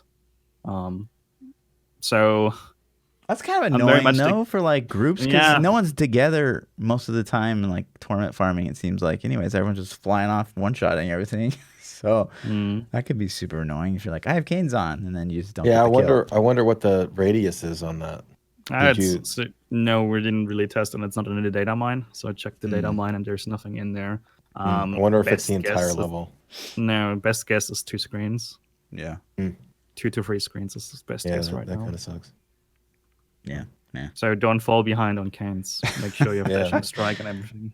Yeah. If you're a solo farmer though, and you're trying to get some keys up quick, Yeah, you know, sure. towards the end of the season when you can just destroy 16s, sure, man. Like throw it on. It's cool. I actually dislike farming keystones. Like I'm always out. I'm always like, I gotta farm keys. So I would probably try to make a build to get keys. You know, Mhm. Yeah, I could see cool. it's definitely viable for those classes that like just want to fish until the end of time. You know, get those perfect maps. So, yeah, Mm. sure, great. Cool. To Yeah, I'm me, not. It this is doesn't like excite one me, of the but least it's like exciting cool. things. Yeah, 100%. Yeah, but it's like I'll probably use it maybe. But yeah, that pretty much sums up the notes. So I think overall, what we are we gonna? forgot to talk about Captain Crimson's snapshotting. I think that's the Oh only. shit! Yeah, you're right. All right, which is actually a huge deal right now. Yeah. So essentially, Captain Crimson's bonus is not dynamic. So if you click a channeling pylon, you'll actually not get the bonus immediately. You'll get the bonus if you drink your potion, And then zone. and then you have the bonus. Right, or you switch zones right now. Yeah. And yeah, even if channeling runs out, you still have the benefits. And That's you can do the crazy. same thing with the RCR Triumph's Will thingy. You just tumble into it or teleport into it, and then you eat your potion, and then you have a significant amount of damage mitigation snapshotted. So even though Brandy did, so Neverlistus did not really talk about this one when she replied, but I really hope they are looking into this, because elsewise this will make a break the season. terrible experience with Yeah. Crimsons for a lot of people. Yeah. What are your thoughts on How's snapshotting snapshotting in still a general? thing? How is that still a thing? Yeah. Like, I mean, snapshotting. So the game inherently, like, snapshotting is an inherent thing in the game. For instance, I think a very good example is if you play a demon hunter and you have like a big gun in your head, right? It's like a big two-hander, which means that the average damage is pretty high, and then you shoot a projectile. And the projectile is flying, it's hitting the target, and then it applies the damage, and that's exactly how you expect it, right? And what you could also do is like you play with like one of the little guns that's shooting really fast, right? And you do pew pew pew pew pew. 5 projectiles are flying, and then you swap into the two-hander. And what's happening there is like, what's the damage now on a target? And so that is something where the projectiles are inherently snapshotting the damage they were shot with, essentially, right? And that's when snapshotting goes right. So when snapshotting goes right, you don't really notice it.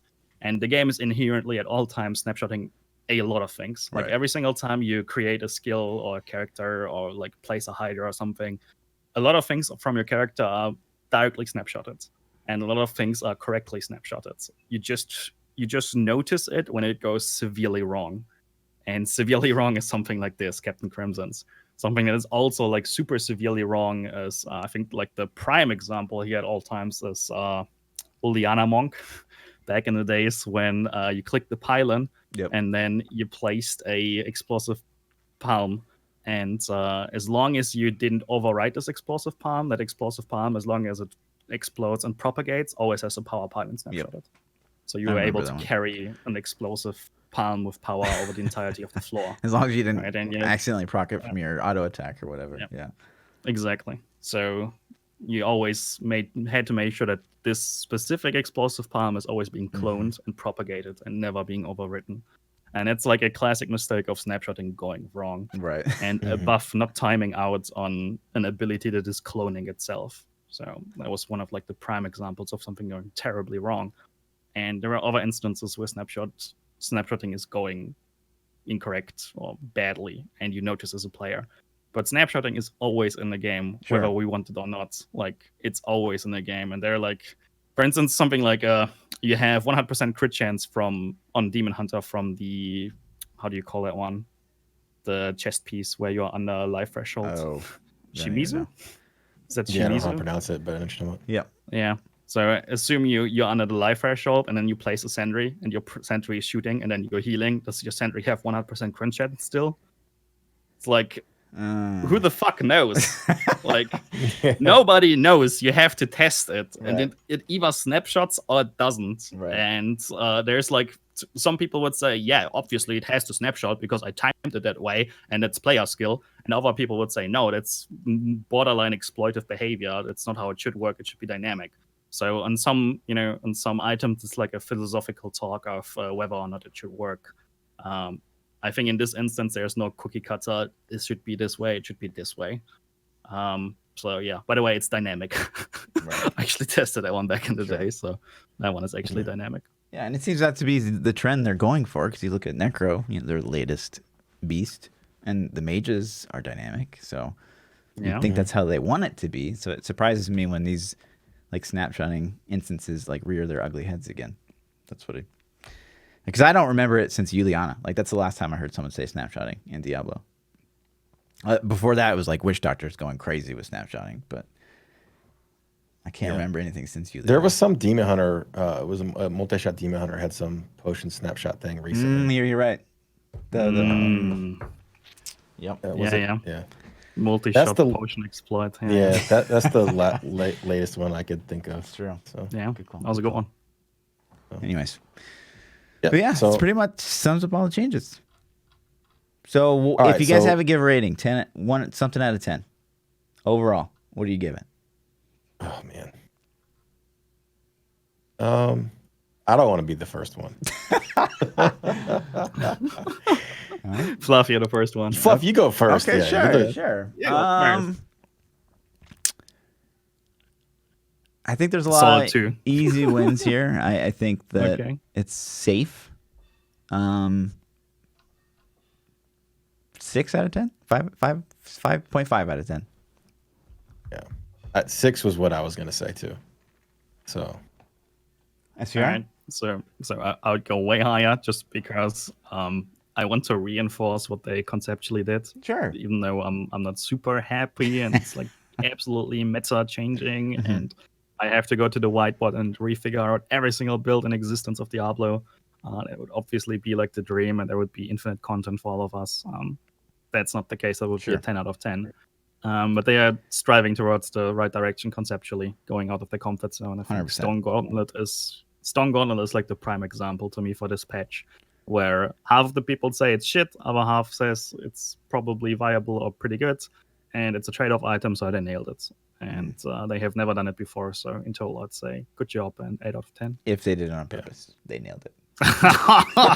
Like they're just stumbling into things. They're rolling the dice on like legendary affixes, and it's like, well, yeah. Okay. So when I step back and look at this, I think about how long is this going to keep me engaged and wanting to play Diablo. mhm. And I agree that I can see the efforts there, and I can see that they want to do things to make the game better for us. I can see that. And so I applaud them for that. But I don't think anything in these patch notes is going to keep me playing over the first month. I'm going to play the first month, and then it's going to be like last season and the season before that, where it's going to be like, well, that was cool to try those new builds. I guess we'll wait till next PTR. You know what I mean? So, Yeah. but the thing is Diablo's in a state where I don't know what they could do to keep me wanting to play for 4 or 5 months. I think straight. that's an excellent question, because don't- I would say I can undercut your timeline there. For me, it's maybe 2 weeks, if at all, at the beginning. Yeah. But I would also say there's nothing left anymore right now. So in terms of expectation management, what I can expect reasonably, Yeah. with the resources that they have and they're willing to to provide, they can't keep me longer than 2.5 weeks. It's just not gonna happen. It's like expectation management on my end of preserving my own feelings every patch. But it's not gonna happen. I'll read a Yeah. patch and I'll know that I can play for the next 2 months. It's not. I agree 100% with that. So- Like they're trying, and it's awesome. Thank you. I just don't see myself going more than a month. And I don't think there's anything they could do. Okay, so here's where I'm going to interrupt. Okay, so I don't think that their goal should be to keep you for more than a month. Like if you listen to what Chris Wilson said at GDC, where he's like, PoE, like we plan for everyone, like at 1 month, people quit. That's fine. As long as we can keep them, we get them come back, and we have a solid content schedule where like every 3 months, when you come back to PoE, there's going to be something new. if Diablo would just set a cadence, like, and stop doing this wishy-washy, like, oh, well, this season's going to be 4 months. This season's going to be like, we're going to extend the PTR, and like, there's no like cadence at all. So people don't really know when to come back, and B, they're maybe expecting the world because their competitor is PoE. But again, I agree with you guys that they're doing the right things. They're making all the right decisions. There's no change that they've made in the last like almost a year that I've been like, no, that's really stupid. So I like that they're changing the game, and I think that they should continue to do that, but they need to set the cadence 100%. And I don't think they should, our expectation shouldn't be like, oh, this is going to keep me playing for 3 months, because it's just not. Like, plain and simple. So yeah. Yeah, I agree with that to an extent. I think if they can figure out and make enough changes to keep people playing for 4 weeks, for a month, yeah, then cool. It gives us a reason to come back. It gives us a reason to hang out with our friends. It gives us a reason to get excited. Like, I'll say this, like the start of the season drop weekend, Friday, Saturday, Sunday, is still super ass fun. Yeah. Those 3 days are a blast, man. So, I look forward to that, if nothing else. Mm-hmm. I concur. But yeah, what do we got left on the schedule? This kind of merges into what we're going to talk about next. So this is kind of what we always ask, the guest at the end of the podcast, towards the end of the podcast, is what do you think, SVR, that Blizzard Diablo team needs to kind of to do going forward? What's your opinion on the current state of the game, and what do you think they should do, or where would you like to see them go? Yeah, that's a big question. Yes. So for you, this is the end of the podcast. For me, this is the beginning. I've prepared some slides. I prepared a PowerPoint. Yeah, I have a PowerPoint presentation. It's really hard. So I feel like there are two opposing forces in the community, and one very adversarial, one that is like voicing their opinion extremely strong, is the one that is asking for new tiers. And I would say they are not always expressing their feeling in the most appropriate ways. Let's go with this one. They are asking for tiers past 150 because, and I quote, the game has become a joke, and you can make severe mistakes and still clear 150 in 10 minutes. And so even though I don't really agree with how it's presented, I agree with like the essence. Game has become easier, and 150s became accessible, but they are accessible by design. I recall a discussion from last BlizzCon where we were at the Marriott, and I was specifically talking to one of the guys in charge of the next patch, which was, by the way, the LON PTR 2.61 thingy. Mm-hmm. And that was the Tarasha thingy, sorry. And I was like, yeah, so what do you think? Since you're coming up with a new buff patch, apparently it's buff o'clock on your clock. China just cleared 150 like 2 weeks ago in season. Is this like the new thing? Is this what it's gonna happen? That you guys are okay with us actually clearing max cap, which is kind of against the idea of Great Rifts. Because Sure. Great Rifts was always like non-reachable, right? So you could never get to the end of it. And the answer was okay. That was literally the answer.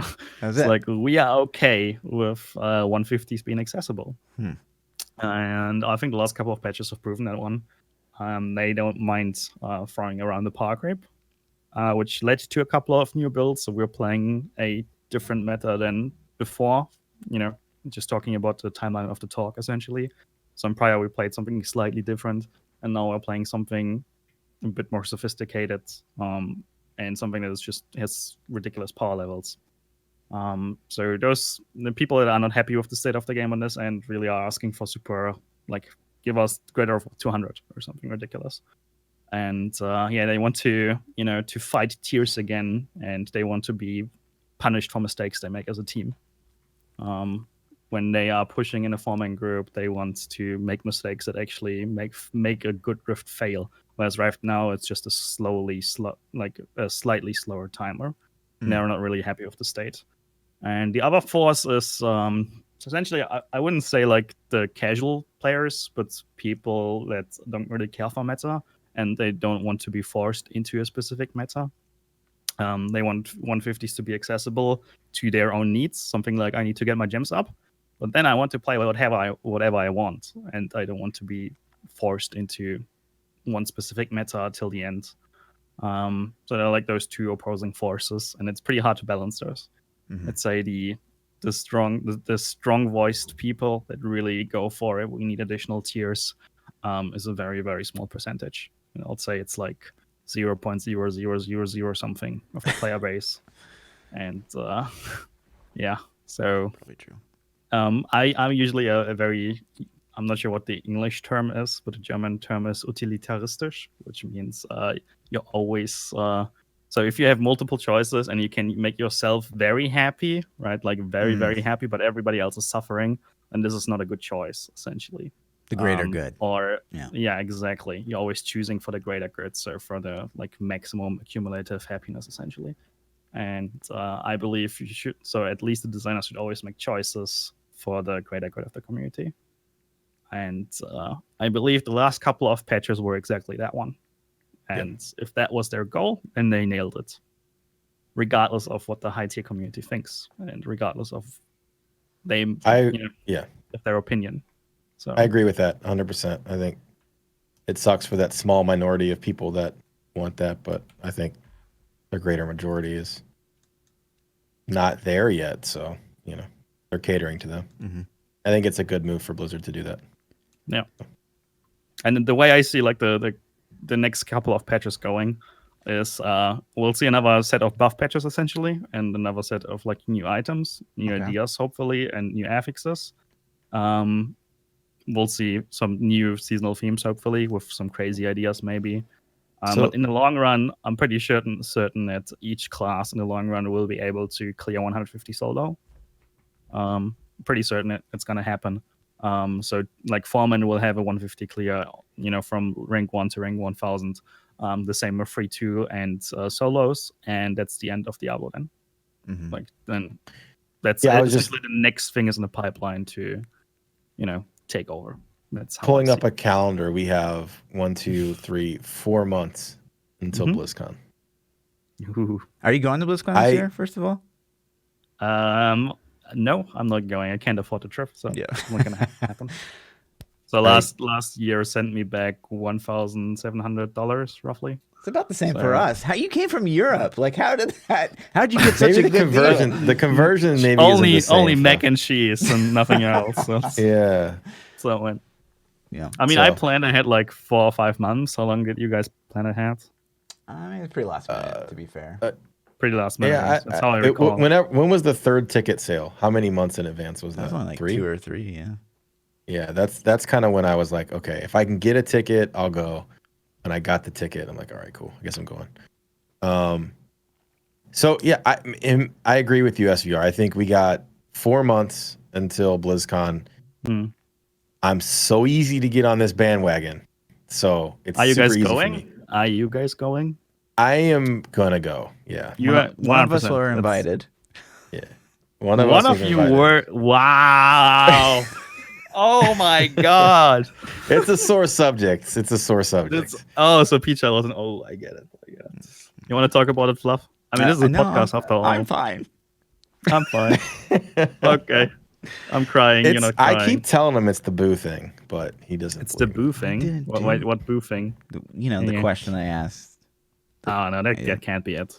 No, I'm just giving him a hard time. It's not it. No, that's never it. No. So, I think it's easy for me to get on this bandwagon. I think we're going to get an announcement of D4. I thought this last year too. We're going to get the announcement for D4. So then it raises the question: how long are they going to continue to support seasons after D4 launches, or is it just going to be like, boom, we're done, shelf it? I think seasons are finished when the D4 launches. That's I mean, there's still season resets on. Yeah.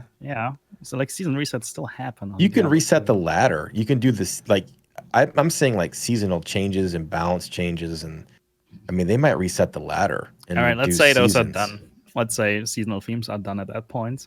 But Yeah. what's the state of the game? So if my theory is true, so everybody's clearing 150s, right?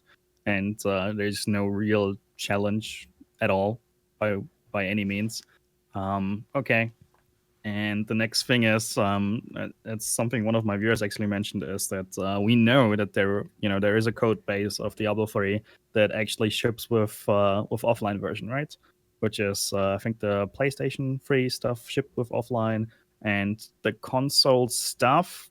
Don't quote me on this one, but there are no console servers. It's actually peer to peer. Yeah. So one is a host, and the rest is just connecting on onto the one playing. So the last patch of Diablo 3, like the very last one, let's call it 3.0, is shipping with offline mode. There you go. And then it's open to modders, and everybody can clear 150, and that's it. Like, is that something the community is happy with because we're not getting season themes anymore, but everybody can mod now? I guess I don't people know. would. I mean, take if that Diablo trade. 4 knocks it out of the park, who cares, really, right? I mean, Yeah. how often, like, I played Diablo 2 when it came out. I played through it a couple times. It wasn't like the most awesome thing in the world to me at the time. You're like crazy. I played it, it was cool. Yeah, I was into other things. And now if I go back and, there's a huge community that loves Diablo 2. Yeah. It's not for me still. Like, it's just, it's dated. It's so dated that graphically I'm like, I can't do it, and it's going to feel the same. Like, if Diablo 4 comes out and it's revolutionary and it hits a home run, we're not going to care. If Diablo 4 comes out and it's complete garbage, then we're going to be like, oh, so what about Diablo 3? Can we get some? I find it hard to believe that Diablo 3 would survive Diablo 4. Just I agree. crashing and 100%. Yeah. Well, you'd still have your loyal fan base that plays it, just like Diablo 2 does now. 25 right? people probably, on Yeah, Twitch. but- Twitch, yeah. Yeah. So I don't know, man. But to back it up, I think can we kind of skip forward a bit? So SVR thought, you told us like where you think the game is going, but you didn't answer where you want the game to go. Oh, where I want the game to go? No. Oh, dude, that's dangerous. That's like usually I'm trying to be the Swiss here, not really taking any not taking any sides, but let's go for it. My major culprit with the game right now strictly goes against third-party software, and I think like I don't care for Bazooka getting a nerf anytime soon, or for Lawn Fawn's Necro, even though I'd advocate for those changes, and I have been advocating for those changes for quite some time. I've been fighting another fight for even longer, and that's definitely the one against third-party software. And if there is one change I get to make, it's actually not the ban everyone change. Just check the following and then ban everyone. I mean, there's banning everyone in there, kind of, but it's a bit more hidden. So the change that I want to see is specifically the funny thing is it included Flavor of Time, because Flavor of Time was one of those items that actually had no affix. So now it's a bit different, but let's just assume Flavor of Time had no affix. Sure. So what I wanted them to do is the following. Give us an item, preferably necklace slot, Flavor of Time, and give us a new legendary affix that reads, upon entering a floor, reveal it for you and your teammates. So in solo, you just drop it on your follower, and your follower is revealing the floor for you. And in group play, you just put it on a monk or on a barb. Wait, The it does second what? step, it unfogs the map. Okay. It unfogs the map, Oh, so you okay. see the entire map, and you just see the layout essentially, right? And the second thing is, which is a Hearthstone rule essentially. I'm not sure. Do you guys play Hearthstone? Did you play Hearthstone? Yeah. I have a little bit. Yeah. All right. So the third-party software rule in Hearthstone is the following: anything you can do with pen and paper, if you could pause the game infinitely long, is what you're allowed to use as third-party software. All right, so something like checking what is mulligan, or what has been mulliganed, checking how many cards, Sure. checking timer, how long the round is going. Like anything you can do with pen and paper is allowed. And I think the same rule should apply to Diablo 3.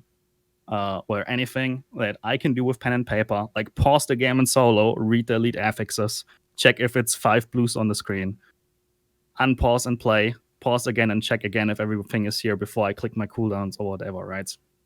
And so anything that is pen and paper and should be allowed. So anything I could do myself as, third party. If people, so that would be the step 2. And step 3 is ban for everything that is doing TOS violating memory reading. And that's it. Those are like my 3 steps to combat the major part of, what is my biggest issue essentially. Sure. And, yeah. Can we go even further and be like, okay, well, let's just assume we can't win that battle whatsoever. Is there anything that they can do for the game that keeps you interested? I mean, I'm still interested in the game with a couple of patches like this. What's going to get you pogged out? What's going to get me pogged out? Yeah. A DLC that removes Necro. Shit. I'll buy that one. I'll actually buy that one and gift it to some specific people. Just here, you have no Necro now. Toxic. No, I'm actually not. I mean, what do you guys feel like? What's the one thing that makes we talk you about all the pog time. out? This is our podcast. We're asking you. Let's just come on. Give me a slight summary. What pogs you out like crazily? Just when you think about it.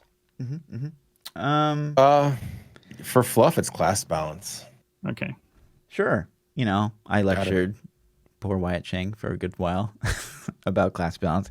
But for me, like, okay, so we're throwing balance out, I feel like, at this point. And to me, Diablo 3 is very much like a set game, and I don't think we can really escape that. I think that Lon is, like, trying. But, but sets aren't doing anything like, wow, this is so innovative. So, like, just pump them out. Like, just pump them out. Like, I think with Necro, we learned that, like, 2-piece, do something weird. 4-piece, give mitigation. 6-piece, give damage modifier. Like, why can't we just pump a bunch of these out? Like, what's the big deal? So, I would just love more sets. All right. So just more of the same, essentially, but different choices. Yeah. This is what pogs you out. PJ? Yeah, I don't. It's weird how my opinion has shifted in the last year and a half. I love the game. It's a social game for me at this point. I don't take it serious anymore. I don't know what they could do to make me be like, oh my god, I want to play this 7 days a week, 10 hours a day, 15 hours a day. At this point, it would have to be new end game content would make me be like, oh, like it'd have to be a whole new system. That's never going to happen. So, but to me, it's more end game. If they could find new activities besides greater rifts and besides bounties for me to do, Yeah. that would make me Right. lose it. I'd be like, oh my god. I mean, what I would, for instance, really like is I feel like I think they really reiterated on seasonal themes, right? Like the first seasonal theme was, let's face it, it wasn't even bound to the season. It also happened on the non-season for a seasonal.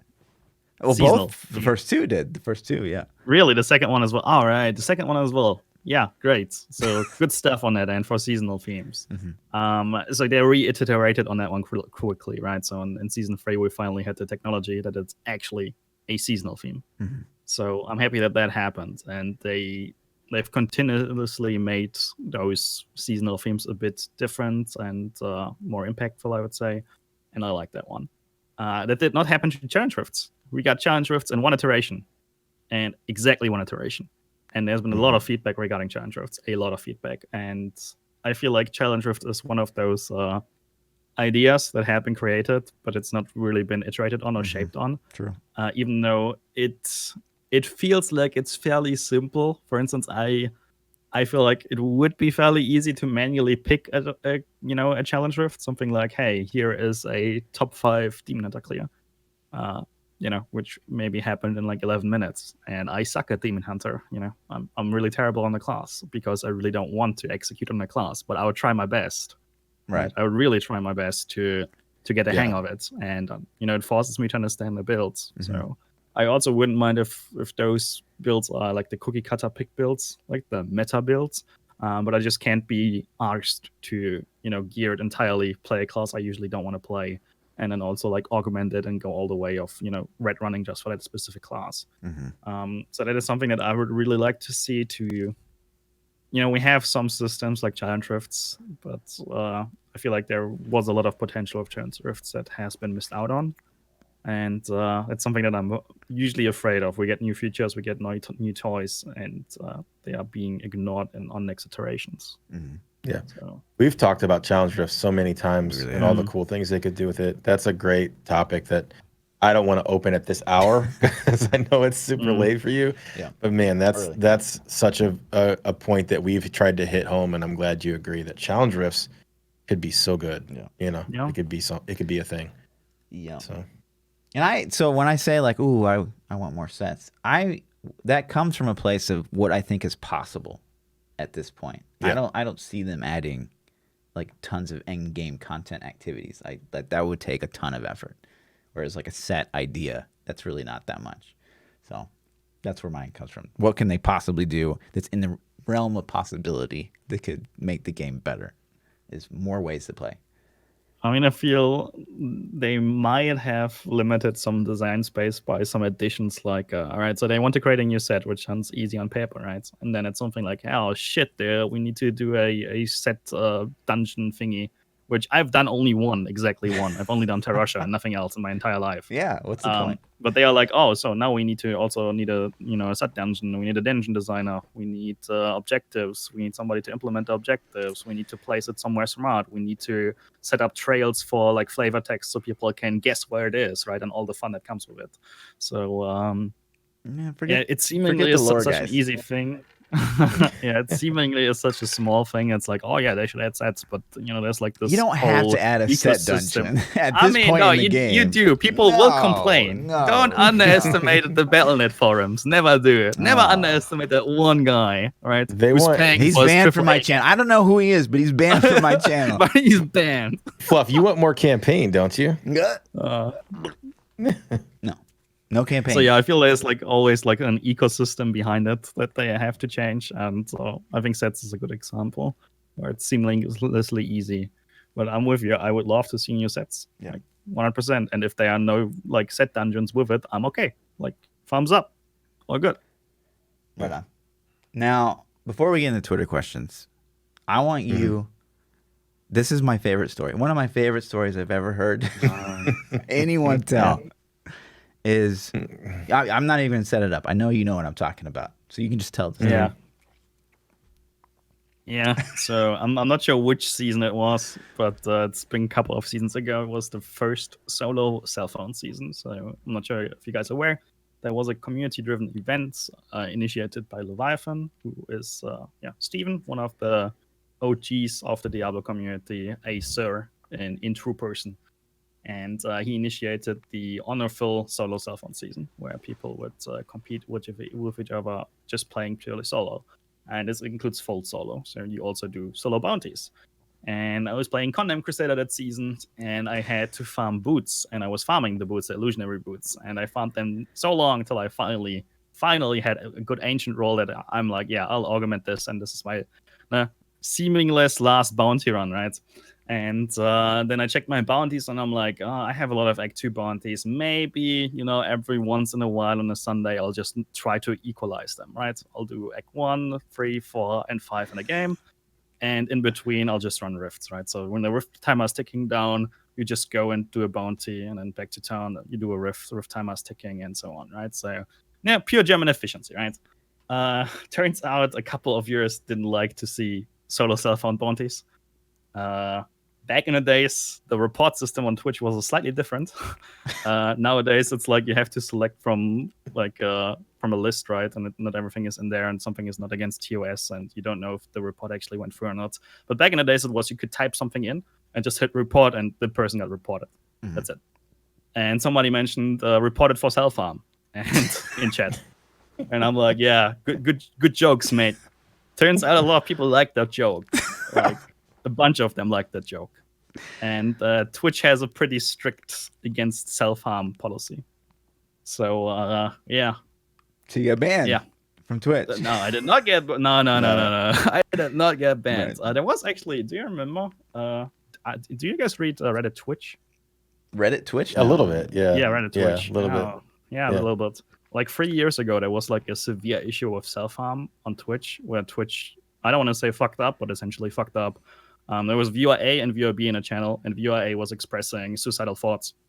And the Twitch streamer, and the Twitch streamer was like, "Hey, dudes, you need help. I can't help you. My DMs are open, but you need professional help." And then viewer B actually contacted viewer A, and they were chatting with each other.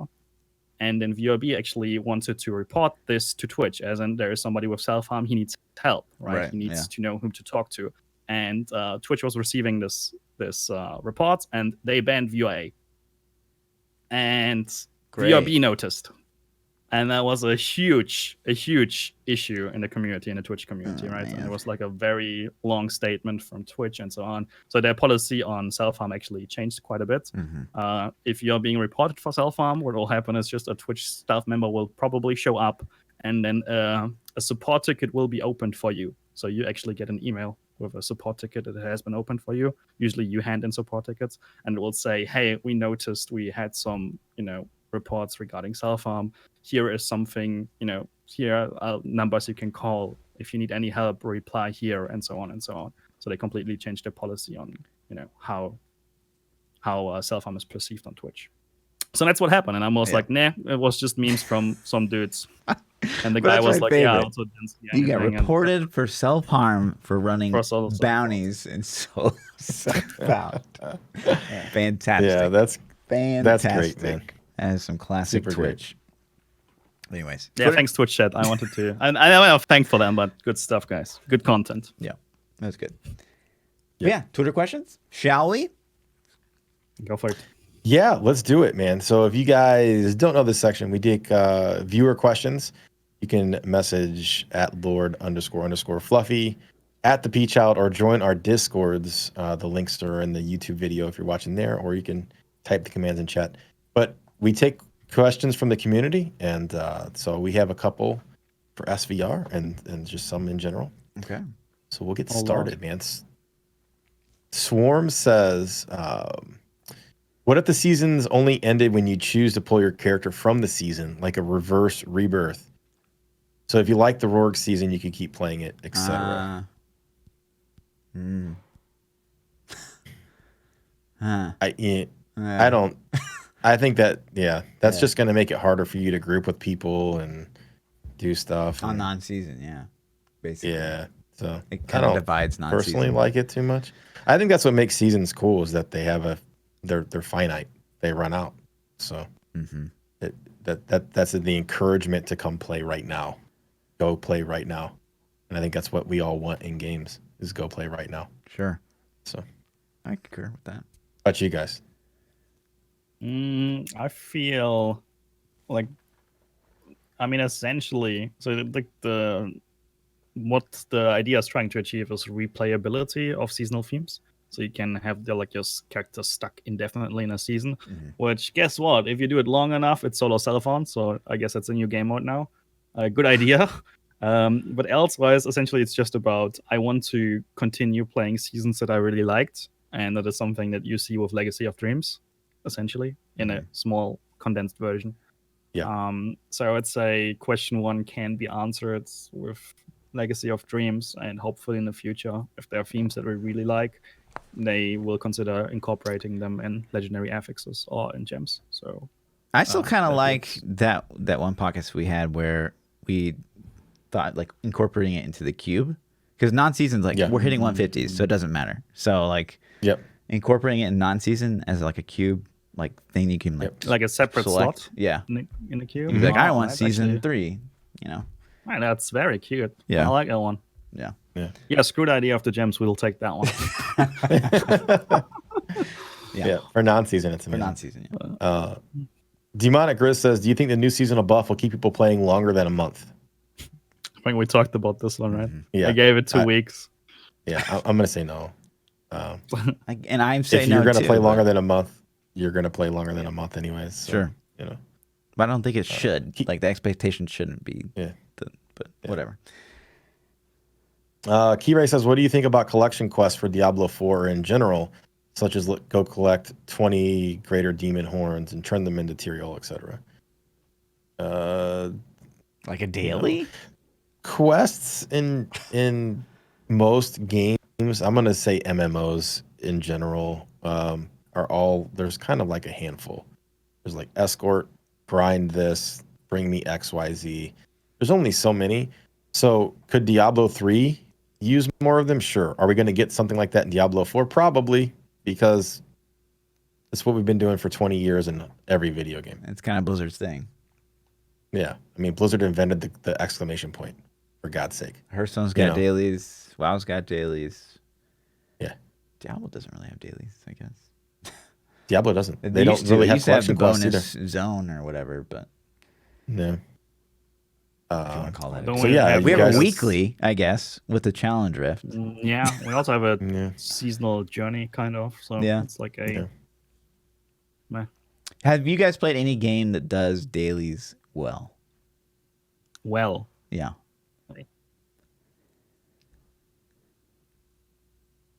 Well, based on how quick you guys both replied, I'm going to say no. so Yeah. I have a mean, confession to make. I no. don't play really other games. The other games? Like, at all. Yeah, so that's like a kind of a confession on my end. So. None that are fun, none that get you excited, you know? So no. Yeah. WoW implements it the best of any game I've ever played, but you're not excited for it. Yeah. It's a chore, you know? For But it's a sure. grindy game, man. I mean, in a grindy game, like bounties, for example, like why are bounties not fun? Why are they not fun? Maybe because we've been doing them like since the Yeah, dawn that's of the time. thing. Like people ask me this a lot. Like, how could you make bounties fun? Yeah, I have a really unpopular opinion here because I actually like doing bounties. Oh my Guys, god. I am not even kidding you. report. He's a SVR. robot, or- Report. Yeah. Report. SVR. Report. Oh, we Um, reported for Mania this time, right? It's like, So, no, yeah, I actually I mean- like bounties, but people have their content they like, and so some people might gravitate towards daily quests then, and to other things that, you know. I don't know. I think if maybe they like spiced them up, like could they continue adding more? Would that even make them better? I don't know. Yeah. Swarm literally asked that question this week, by the way. What do you think they could change about bounties to make them more enjoyable? Wow. Okay.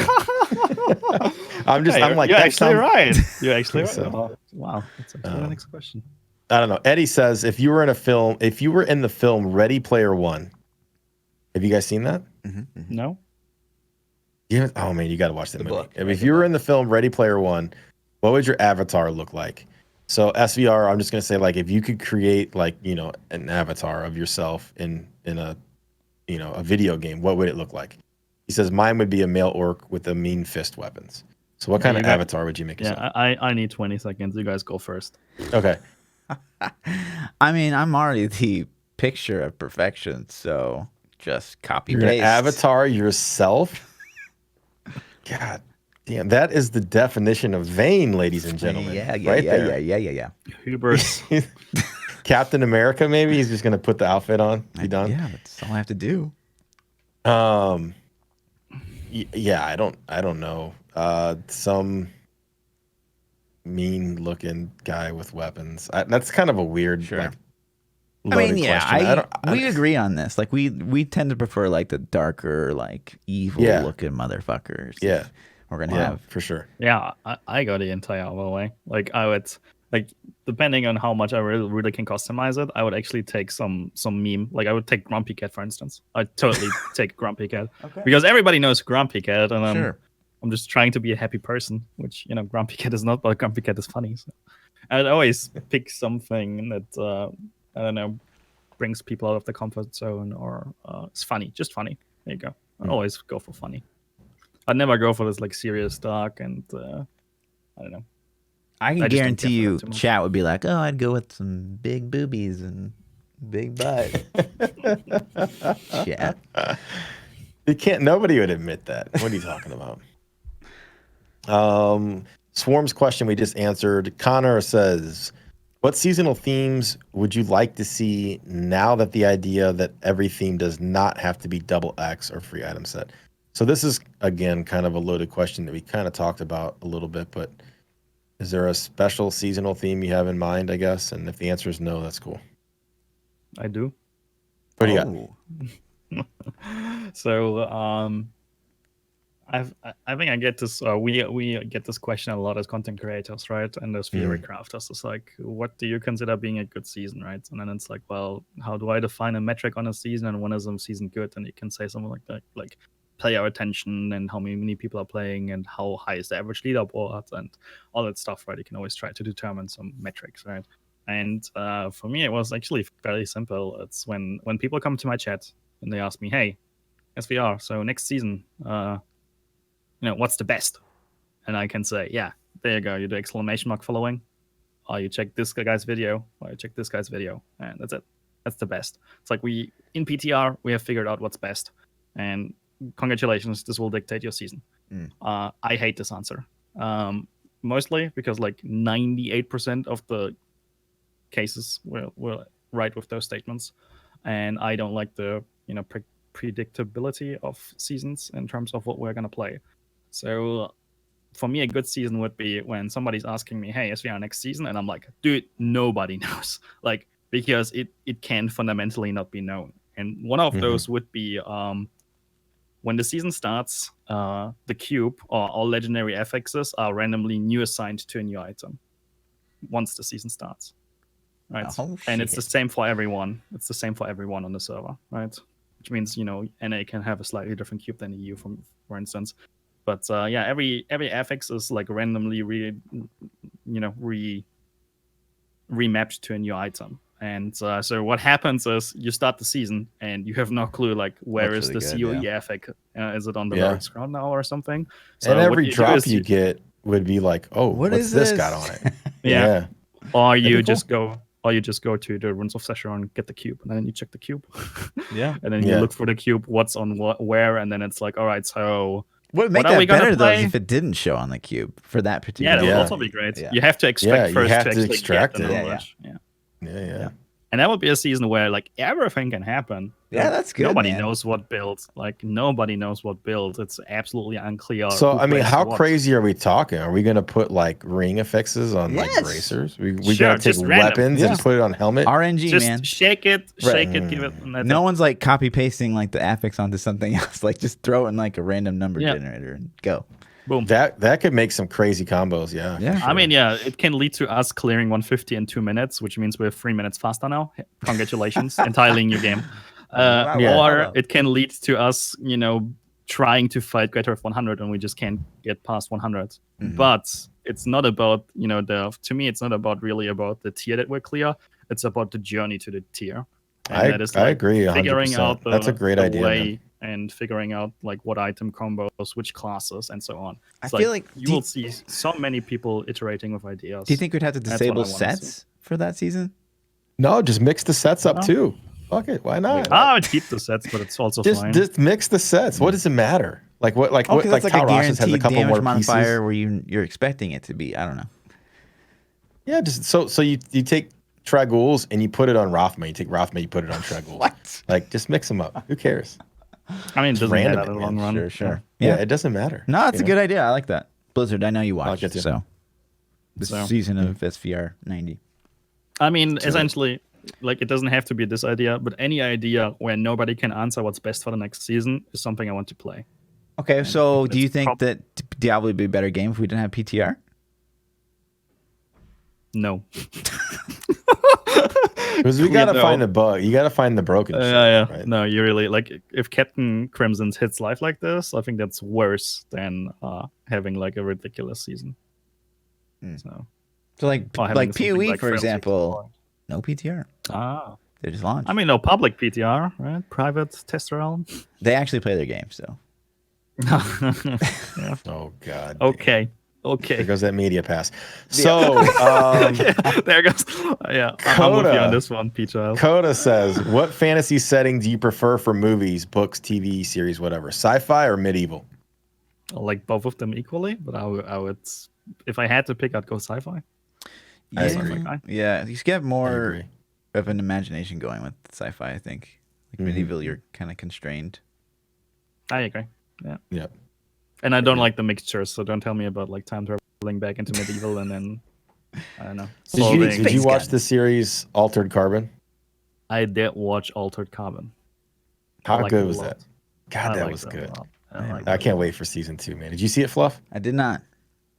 You gotta Wow. watch Altered Carbon, man. You gotta take a look. Have you guys watched The Boys? Just came out. No, but I heard it's good.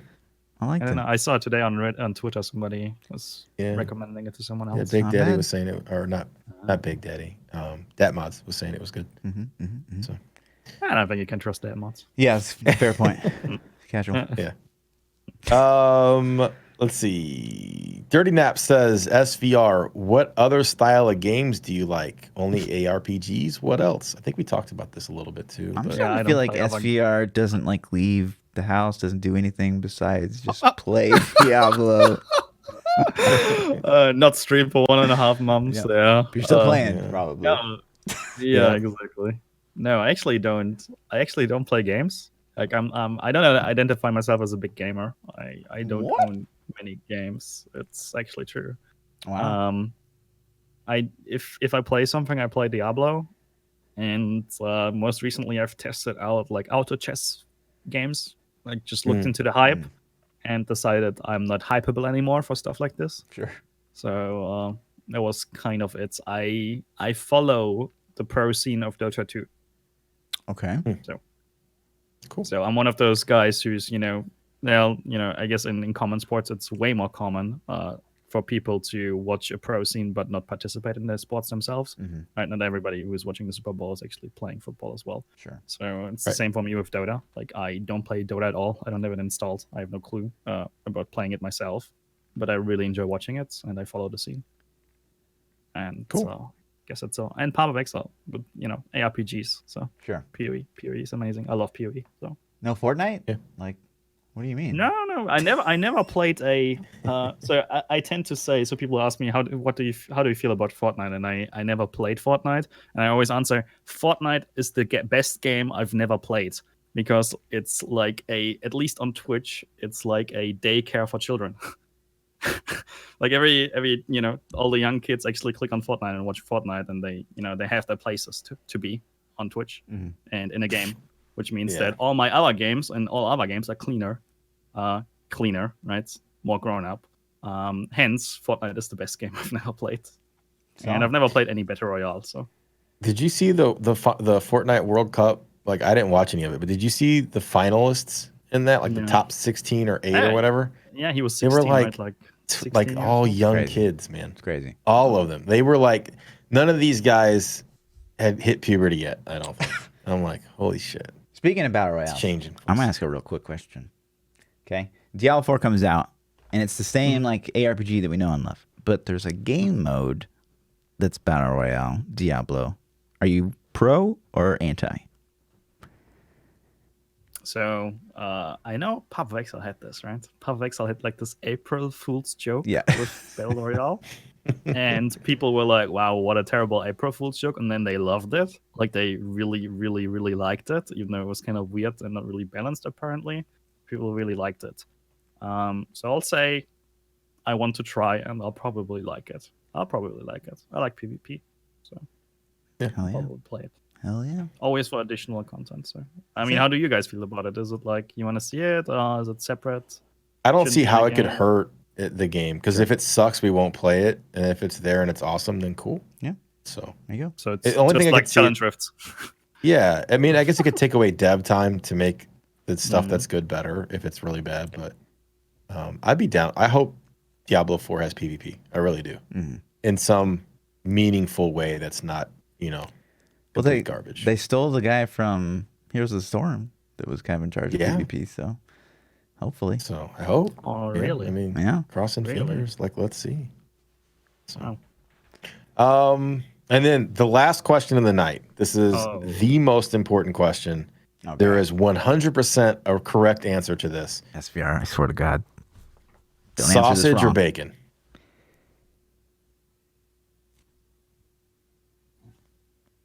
So I guess there is one correct answer. That's the hint. Sausage there or is a bacon? correct answer.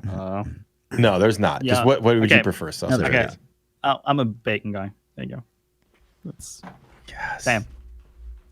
I am batting 1,000, Fluff. See? I am batting 1,000. Nobody has picked sausage. And Brevik picked sausage. Thank you very much. He Oh, did really? not. He did too. There You goes. lie. Oh, He really? did too. There goes your media pass, dude. There you go. There's your answer. It's my new favorite Bacon. line. It's all about the bacon. Thank It's you, all about the bacon. SVR. Thank you. That's all we got, man. Thanks for coming on and doing the show with us. Crazy insight, crazy Diablo 3 knowledge, man. Thanks for having me. Appreciate it. Enjoyed it. So where can people find you if somehow they don't know who you are? Shout out your YouTube, Twitter, Just duck. all the things, just all of them. Yeah. So if I go like this, There you go. Yeah. there you go. But the people That's where listen you can find too. me. Yeah, people listen Yeah. too. So tell them where to find you. Yeah, so you can find me on Twitch under SVR_90. And, if I decide to stream, I don't stream often. I don't stream really frequently. I don't have a schedule of a business to attend to, unfortunately. I tweet under SVR90D3, and I'm not sure why YouTube is still there, but I never do YouTube videos. But it's still there. So Cool. that's about it. That's me. Right on. Awesome. Well, thanks, man. My name is ThaPChild. You can catch me Twitter, Twitch, YouTube, everywhere at ThaPChild. Yeah. I'm Lord_Fluffy. Double those underscores on the Twitters. Okay, see you guys next week. Minus an SVR.